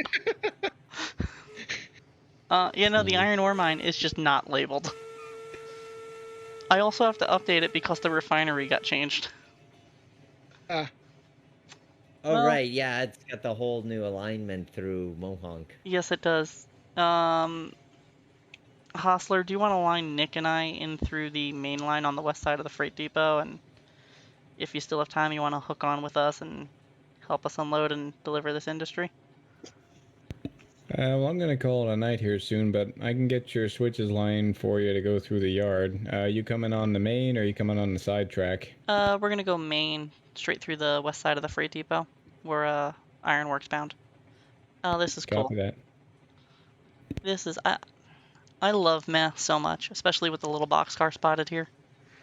This is really cool. Ah, I'm fangirling over here. Team tracks for the win. Yes, optimism cutoff. That's a favorite point on the railroad. That's the route that we just took coming in from Plateau Yard. That the original alignment went downhill through the smelter, then back uphill. What is the current uphill from the smelter? And as soon as the physics update came out, that alignment just didn't work anymore. So we put in a cutoff to eliminate having to do that up-down maneuver, which then got completely eliminated. So it was, we're more optimistic about this completely flat and level loop around the smelter valley. That's another good one. I was gonna say actually the smelter route, while it loosely follows the original route, the entire smelter route has been rebuilt as well. That is true. Because the smelter company started running more regular trains, and obviously after the expansion of their plant, they needed a more reliable route to get the stuff up and down. Yes. So China Wall is also missing from this list. Yeah, there's a bunch of little Easter eggs. We haven't had enough accidents since this current version of the railroad to warrant naming them after people. Yeah. PBK, I remember that one. That was just because it was like the. You went left and right inside a straight. Yeah. And train 93, all the switches are lined for you to go right through the yard onto the Ironworks, and I'm gonna call it a night. Thank you very much, Yardmaster Hostler. Okay, I'm just happy with Hostler or Engineer. That's it. I don't need any major titles and responsibilities. All I right. don't want that pay raise. That's the challenge of doing a good job. Have a good night, Hostler. Have a good one, everybody. Take care. And Nick, just so you know, we do have a new train order giving us permission, exclusive rights to the Southern Division to Ironworks. Copy that. Speaking of the smelter, am I supposed to run down there with these two flat cars and load them real quick, or? If you would like, just one needs to get loaded. Okay. I'll fire up a thing. I mean, do you want to do it? We haven't really done a smelter operation on stream. Do you want to do that? Because we got a lot of stuff going down there, don't we? Probably not tonight, though. Probably not tonight. We can do one another night, because the smelter branch, I think, warrants its own stream of operations of just running an industry. Stream? Yes. We need a completely separate stream to appreciate the awesomeness, the superiority, the pure bliss that is the Climax locomotive. What have you done? And why it's the worst engine design ever, except for the double Farley. Nonsense. Oh no. On both fronts, but I'm gonna fight the latter less more than the former. The former, I maintain that, and I'm not biased because they were built 40 miles from where I used to live. Little biased. I am insistent that if you are going to build a locomotive, then you want it to give you an experience. And having ridden in a real Climax before, I can attest to you, they are a real experience. And hopping like a bunny down the railroad is a real experience. Because that's what Climaxes do. This is true. Okay, Big Ben. The story behind meh. Well, the thing with meh is that it's an intermediate. So you have these great cities that are evolving, these industrial centers within the Mohonk Valley here. Everything from the Schmelter to the ironworks, which we will be heading to tonight. So it's easy for places in between these centers to get forgotten about. And sometimes even those that live there know that they're living in kind of the middle between particular points of excitement. So the simple truth of the matter is that Meh was a place that was incorporated because there was enough demand for having agricultural lands outside of these industrial centers, but not enough to generate railroad traffic. So from an excitement standpoint,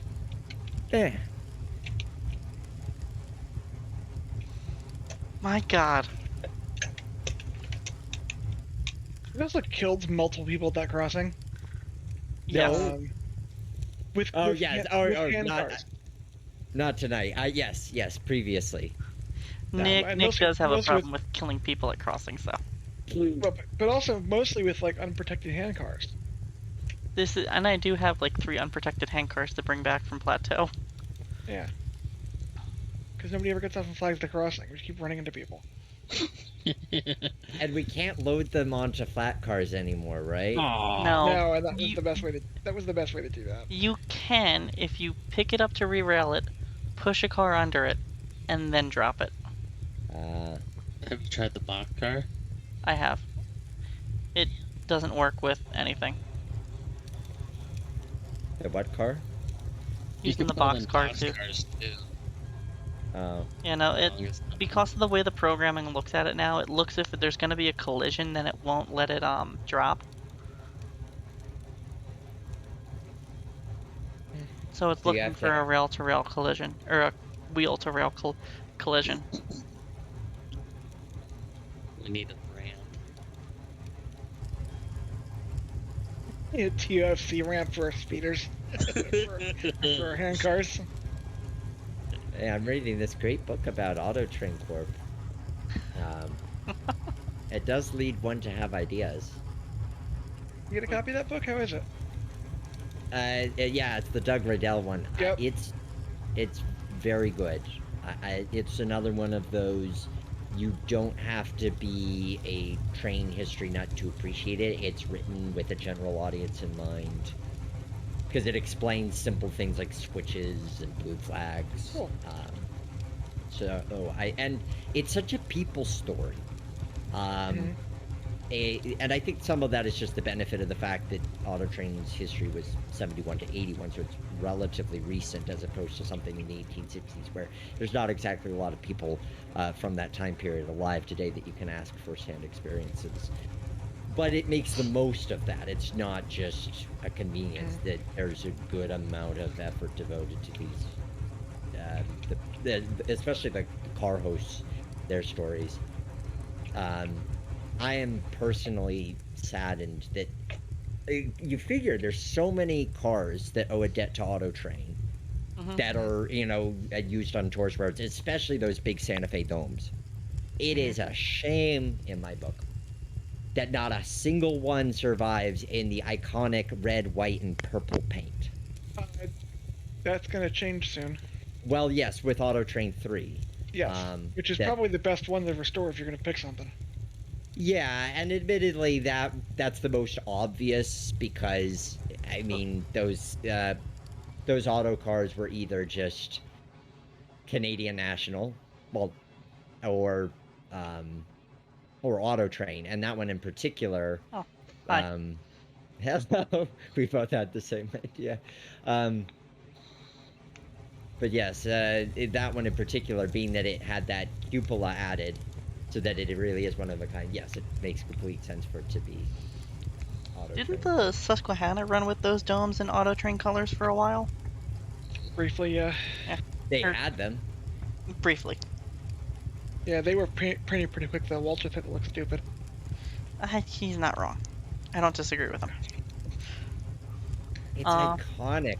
It's so 1970s. That is a train that says 1970s. Oh, On It's funny because the exterior of those cars were painted the same colors Amtrak was putting their interiors in. Yep.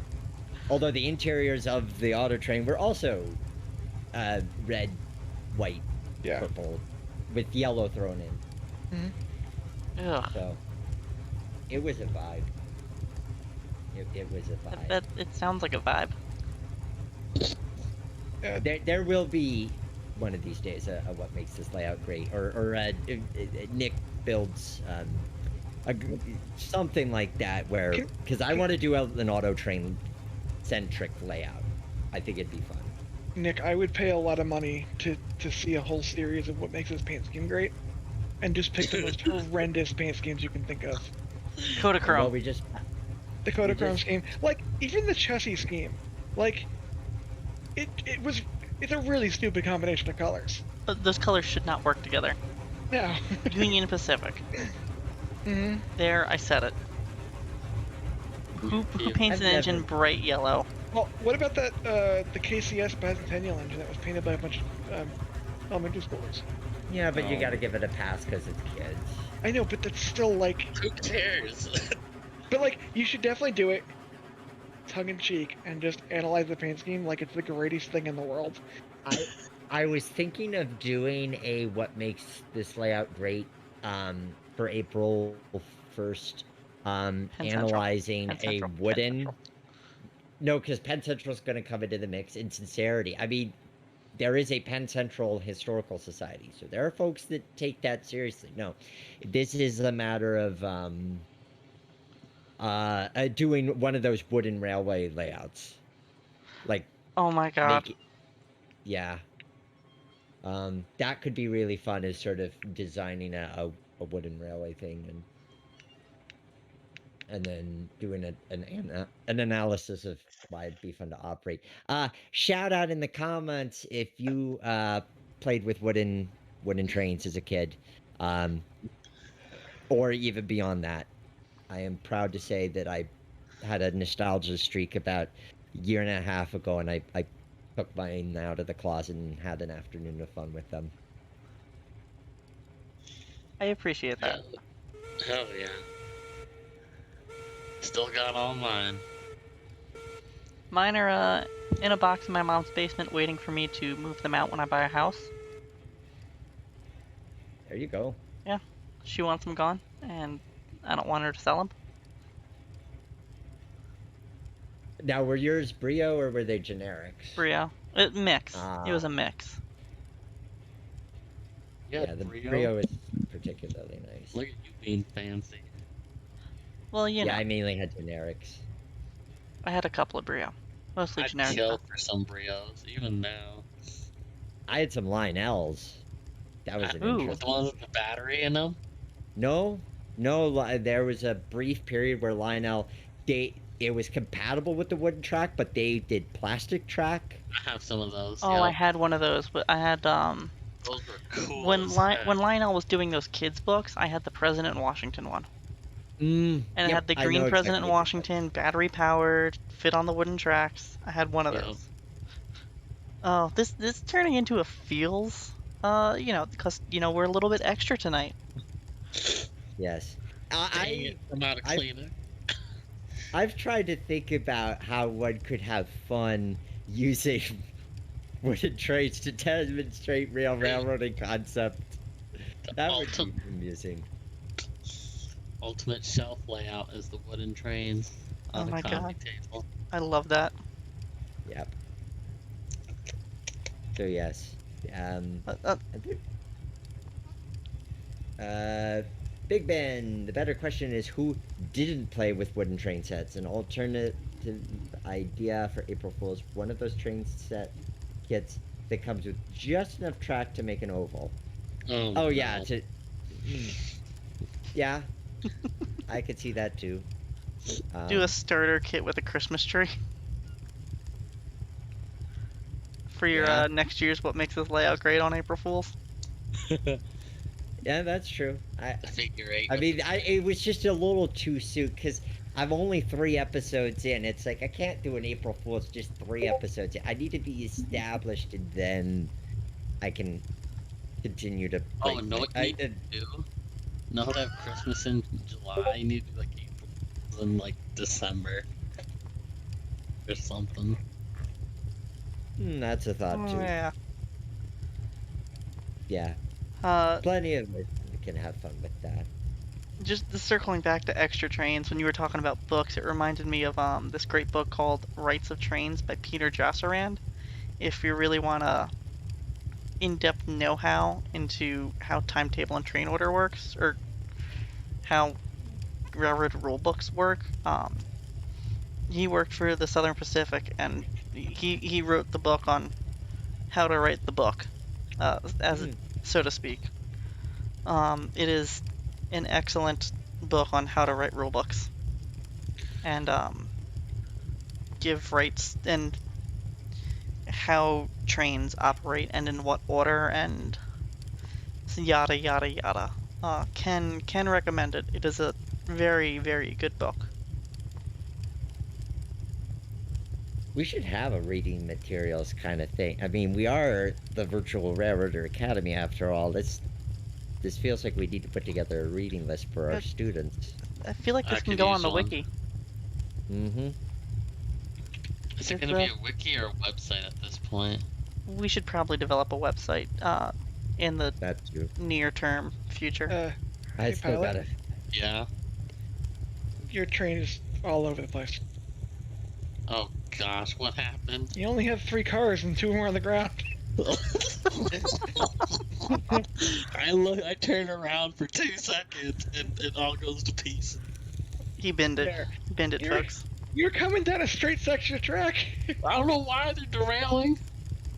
Oh, that's like what happened to me. We were running in between streams, and I was doing so well, and then my tender randomly derailed, and I was running down the line without a train.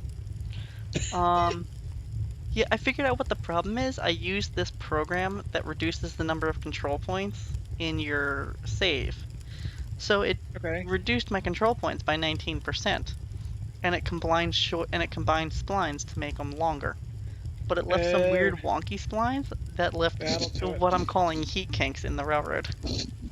Gotcha. So Really? be wary of heat kinks. Gotcha. Yeah, I go turn around and put wood in there, and then all of a sudden I see both my flat cars going into the sky. And I'm like, oh, jeez. Oh, and then there was this issue of a certain wooden platform at a certain station that the Eureka did not like. Yeah. Uh-oh. I tested it with a mogul later too. There's a high point there, so Okay. I blew it out. Okay. And we're coming up to the ninth wonder of the world here on the AM and W, the Gorge. Which is gorgeous. Big Ben saying he also had the PRR torpedo version of the battery-powered wooden train. Ah, I think I know the one he's talking about. I'd have to Google image that one. I have a vague. I think it's like the streamlined K4 style. Oh, okay. Yeah, that's ringing more of a bell. Yeah. No, But yeah. yes. You know, thinking of books, I do think having like a reading section would be really good. Mm-hmm. Cause last week we were talking about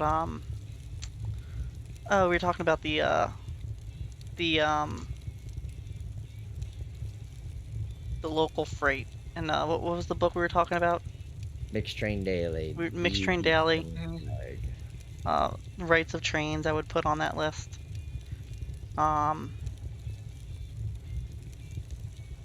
There's this amazing D&H book coming out that I'd put on the list. Mm-hmm. By a certain somebody. Mm. Though not necessarily educational in terms of movement of trains, just kind of soft plugging there. No, Well, yeah. There are 40 pages of reproduced timetables at the back of the book. That's true. That There's is an true. entire appendix on timetables. Wow. And 50 pages of shark photos, right?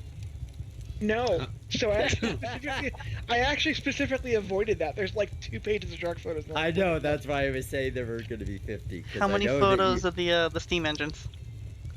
Uh, I think it was 2. like 2 One each. pages. Yeah, there's like 2 pictures of the Pacific, and there's like 4 pictures of the T1. Which that was 2102, right? No, that was 2101. Oh, That was the one that Ross Rowland had. That's now down at B&O Baltimore. Museum. yeah. Yeah. Yes. I could see us doing a sort of a recommended reading section on top of the. So there's the here's The reading educational about section. operations, Yeah. and then here's ones that we think are good railroad histories and the like. I've done certain reviews through the Roundhouse podcast of some books that I've liked that I've read recently. Especially, I'm always on the hunt for good books where you don't have to be the history's not too dry, and you don't have to be a pre-existing fan of the thing to care about it. That to me is the sign of a particularly good one. Oh yes, 100%. Viewers out there, let us know what your favorite railroad book is. If you wanna, you 100% recommend. Send it our way. Always happy to add stuff to my reading club list. Yes. I would put Set Up Running, Tales of a Pennsylvania Railroad Engineman on the list. Because it's a history book, but it also dives into how the railroad operates and the way of life. Written in first person of guy growing up watching his dad work for the Pennsylvania Railroad.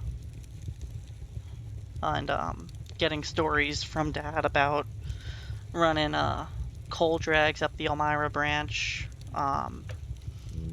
being dispatchers trusting him so much, and he gets put out with a coal train ahead of the fast passenger on the Williamsport division. So he's running ahead with a H9 and 50 hoppers ahead of a K4 and the express train.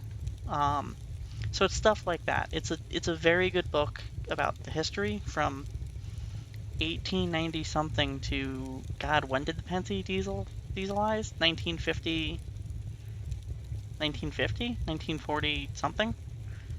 It goes through World War II and it starts in 1890. So it's a very good book on the history of railroading at the turn of the century and the way of life, as well as how railroads worked. I cannot recommend that book enough. Easily rereadable.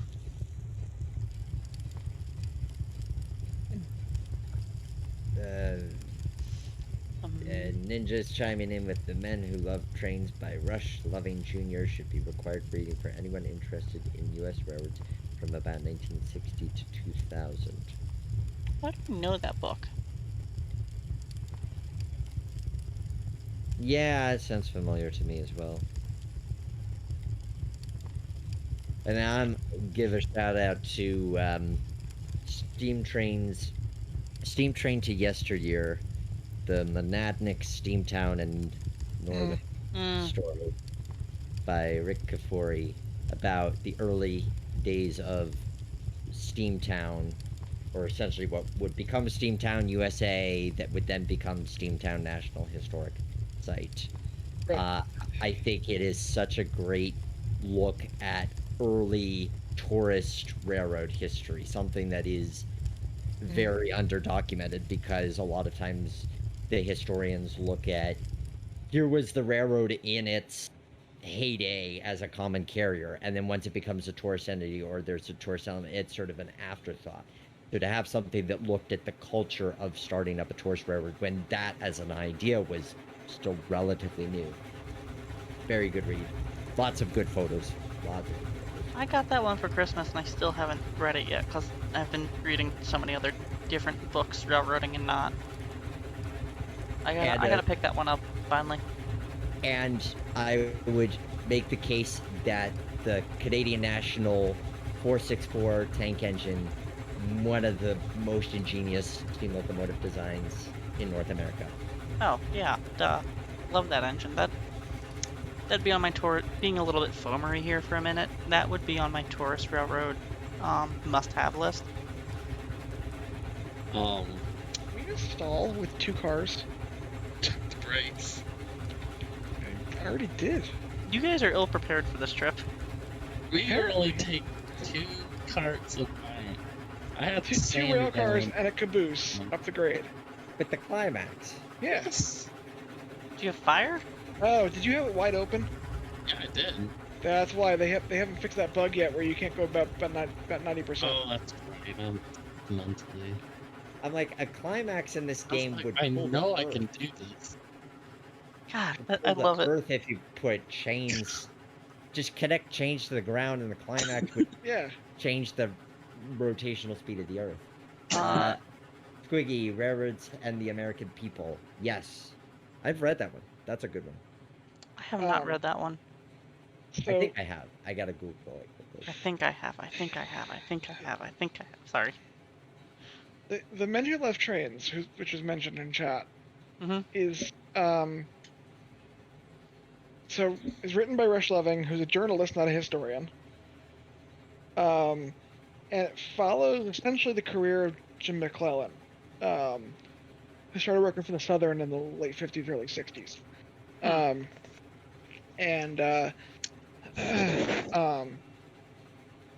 He ended up being the guy at the USRA that literally sat down with maps of all the component railroads of Conrail and figured out which ones they were keeping, which ones they weren't.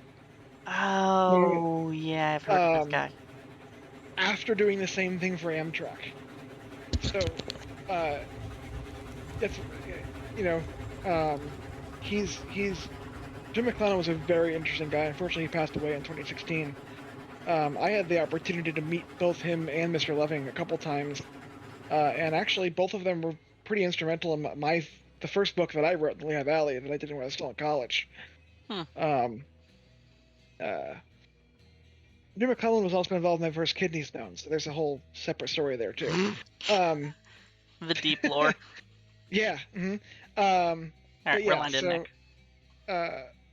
But yeah, I mean, it's literally a behind-the-scenes look at anything that's happened in U.S. railroading from a major planning and development of the industry itself standpoint in the past maybe 40, 50 years. That's a fantastic book, and like I said, it's written like a journalist, wrote a newspaper article versus a regular history, kind of dry history book. So I can't recommend that book enough. Ooh, we've got somebody new in the chat. Piccadilly Lily, Minnesota Logging Railroads. Spans 1870s to the transition era. Well, thank you for joining us, Piccadilly Lily. That is a catchy username there. I can dig it.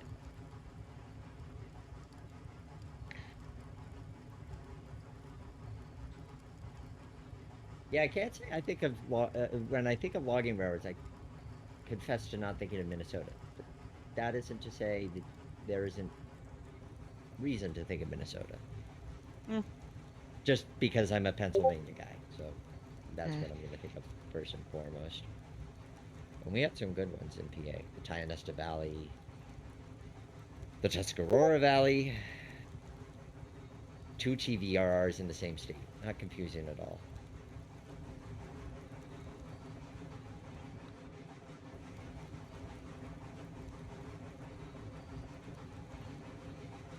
I love hand firing of locomotives. Great. Started into hand bombing an engine. That's probably Nick, should say starter. Nick, I Quick sent you a starter couple of into hand bombing. recommendations in Discord. I sent you a couple of recommendations for paint schemes for your new series. What makes this great? Yes. Yay. More Oh. series I have to create. That could be your Tuesday stream. There you go. Yeah. Big Ben immediately thinks it's Cass because suspending summers in West Virginia. I will admit, Cass first comes to mind when I think of logging. Yeah. Like, it's kind of hard not to. Yeah. With the roster that they have. Mm-hmm. Or the West Coast stuff in the redwoods. That Mhm. also comes to mind immediately when I think of logging. West Coast or West Coast login was it? West Coast Logging Company. West Side, West Side West Side logging. Lumber Company. There we go. There we Yeah. go. We caught up. That's the alphabet soup of it.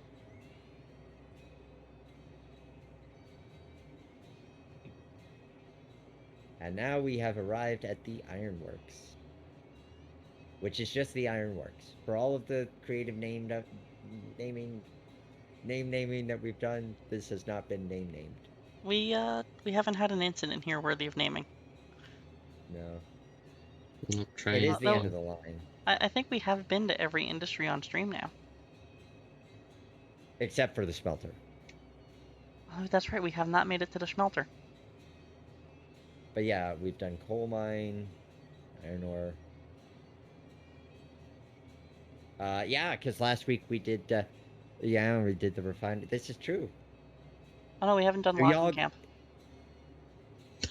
Oh, that's true. I've gone Like- to the logging camp, but you were no. That was off stream. That's right. That was off stream. Yes. We have not made it to the logging camp. We missed the first industry on stream.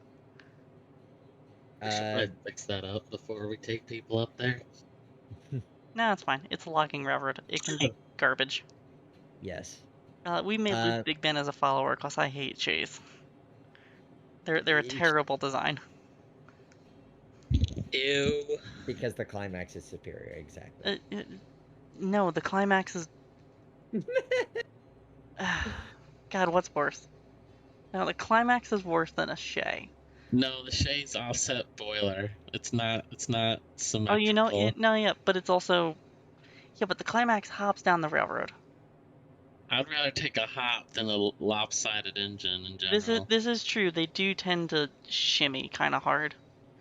It messes with my OCD to It see how does. much that boiler is It off. does, because the headlight isn't even on center with the track. Well, that doesn't matter because you can't see anything with the steam engine headlight anyway in the dark. All right, last one's unloading now, Nick. Alrighty. Just the whole thing. Ugh. You're clear to shove back till you're in the clear on this main here.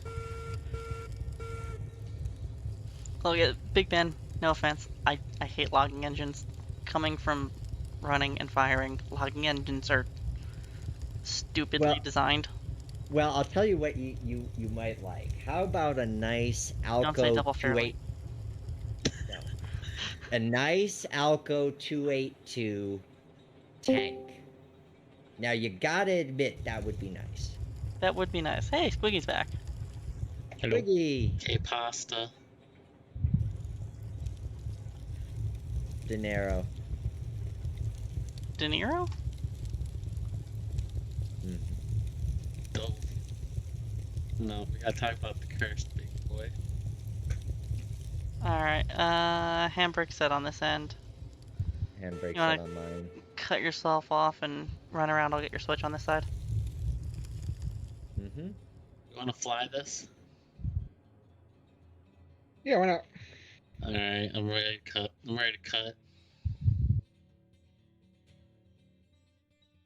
Yeah, I've got nothing against. I like logging railroads. I like Cass. Cass is cool. I Braking. don't like that from an engineering perspective. Logging engines upset me.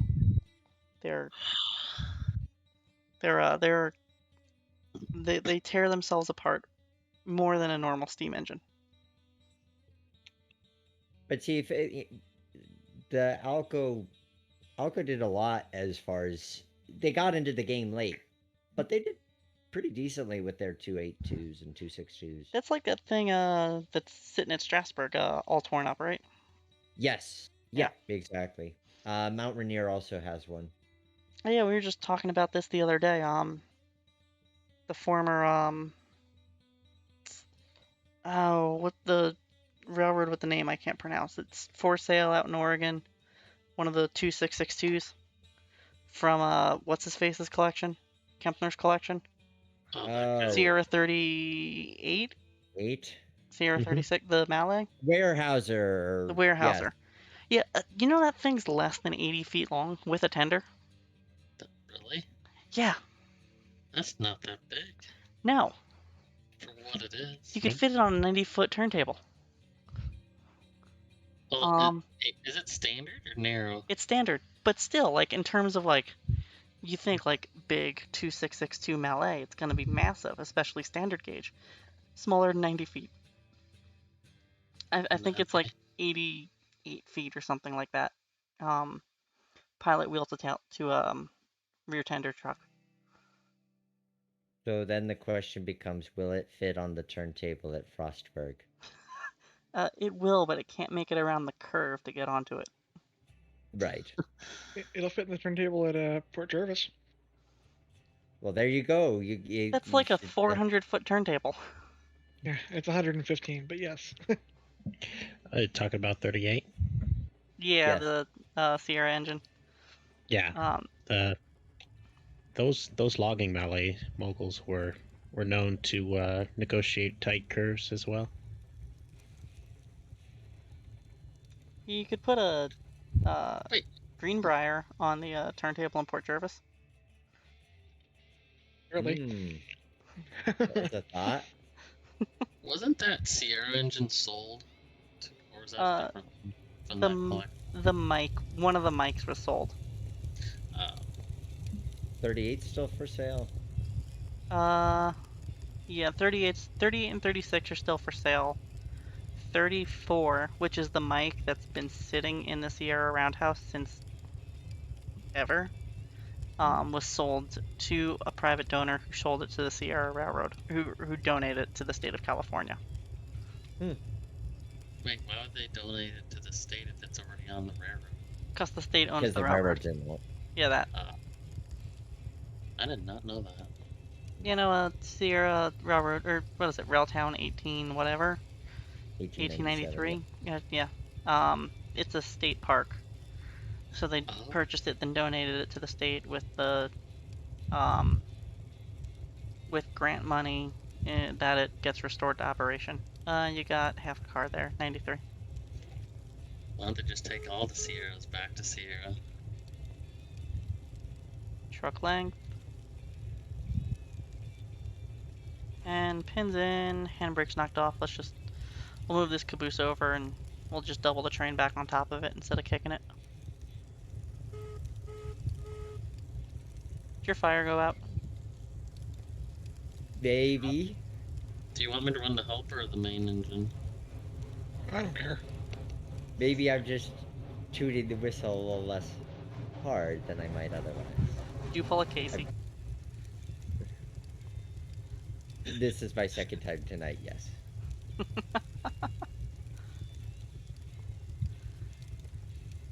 And Wait, so are we putting this?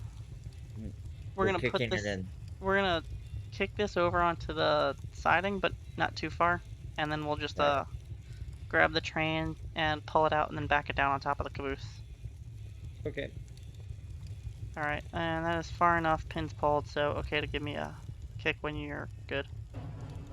And wrote up a train order for us to get exclusive rides back to Hill Valley. Sounds good. I am concerned Ben hasn't said anything since you were dissing his beloved Shays. Sorry, Ben. It's a mechanical. It's a mechanical thing.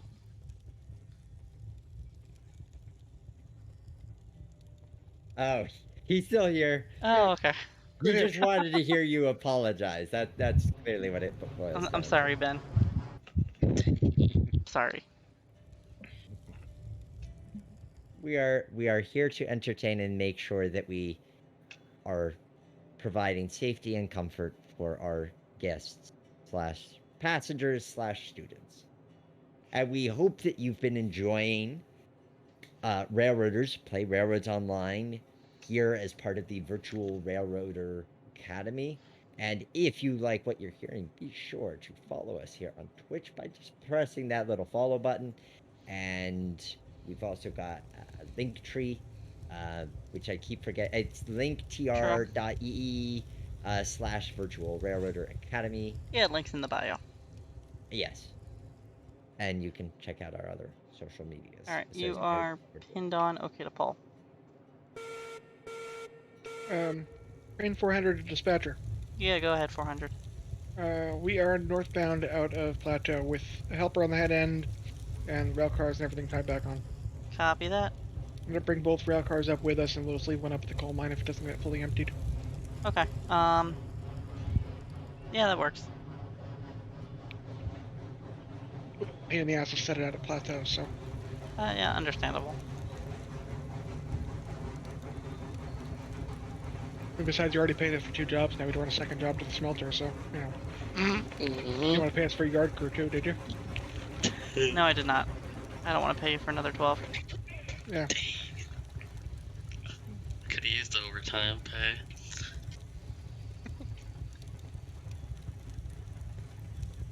All right, 16 cars to go there. 93.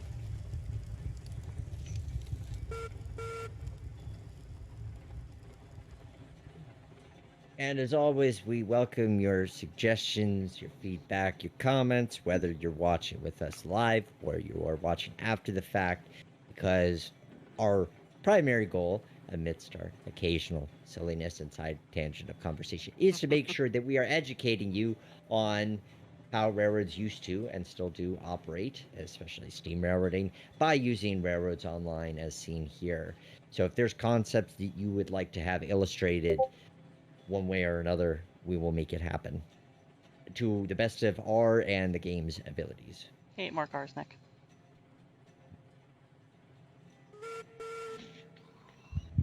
And you know, if you're watching this on our archive in the other video streaming location, drop a comment there. There's also an email in our link tree. Send us an email with suggestions, fan mail, all of that good stuff. No hate mail. Don't send us hate mail. If you aren't going on tangents, are you even having a conversation? Asks 2 more Big cars. Ben. That's a good question. you know, if when we go off on a tangent, it just simply means we've thrown the switch at the junction of our conversation and of taking the diverging route down half a car, down that particular train of thought.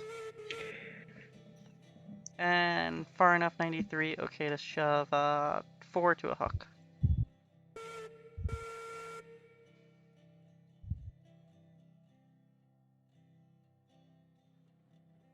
Boy, that was that pun was worse than Nick's, I guess, from all the crickets.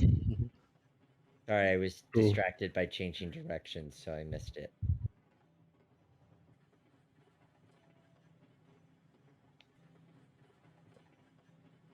Yeah. No, you cannot send climax and shade-based hate mail. We don't tolerate such negative energy. Well, Shay is debatable, but climax is definitely out of the question. Yeah, no.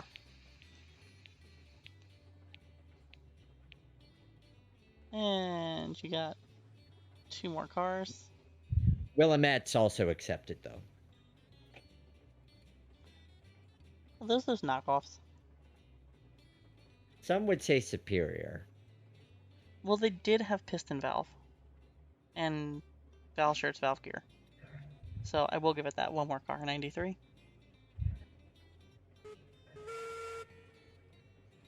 Half a car.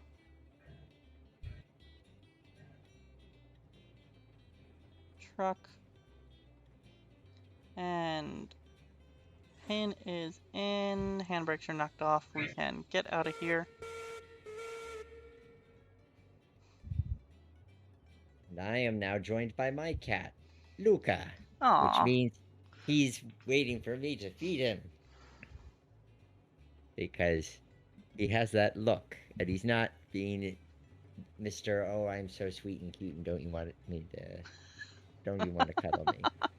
He's Can we like, ship hate mail via climaxes? Might take 6 years to get there, but there ain't no mountain high enough to keep it from getting to you. And for your climax specifications, max torque is yes, max speed is no. yep. Hey, the way to think about it is when you have the wonderful experience that is riding in a climax, why would you want it to be a shorter experience when you can have it be a longer experience? Oh God, I'm recalling, and this is my stupid brain that remembers random movie quotes. What's the line from Polar Express? It's not the destination, it's the journey. Oh yeah, Exactly. this one thing about trains. It doesn't matter where they're going. What matters is deciding to get on. And that's all I have to say about the climax. Yes. Well, that and also that it's perfect for that shelf layout that you want to build in your living room, and you want to get the most operation out of your, ON30 layout that you've got maybe 10 feet to play with. You want that climax that's chugging along at 3 miles an hour, realistically. I mean, if you were to do something like a Greenbrier, like, it's going to be through your scene in a second. You can't Oh, properly enjoy it. no, you cannot. Um, uh, for what makes this layout great, you should do the mountain scene from Polar Express where they're like circling up the mountain. Uh, Uh, don't there is somebody who created the Polar Express in Train C, so don't tempt me with ideas. I may just take them. Actually, I Hey, could Nick. legit see doing one based on the book because there's some nice illustrations in that book. I could see doing a layout based on the scenes in the book. I like that as an idea. See, don't give me joke ideas. I take them seriously. That's how it works. Yes, Rudy. You do Gomez Adams train layout? oh no, that's That'd be actually fun. genius. That would be fun and not super hard. Just shoot trains off the edge of it? The question is movie version or TV Classic show TV version. Yeah, classic TV version.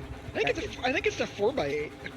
yeah, it's basically a 4x, and it's a Lionel 4x8 at With that. like So all like you, the Yeah. classic Lionel stuff on it. Mm-hmm. For those of you at Yep. home, Nick Ozerak of the Roundhouse, if you haven't checked out his new series, What Makes This Layout Great on YouTube, definitely go check it out. We are super thrilled to have partnered with him on the Virtual Railroading Academy here.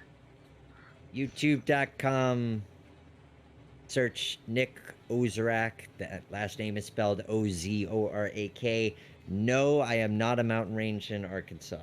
If you're searching that, you will get incorrect answers or a TV show about money, which is not what I do.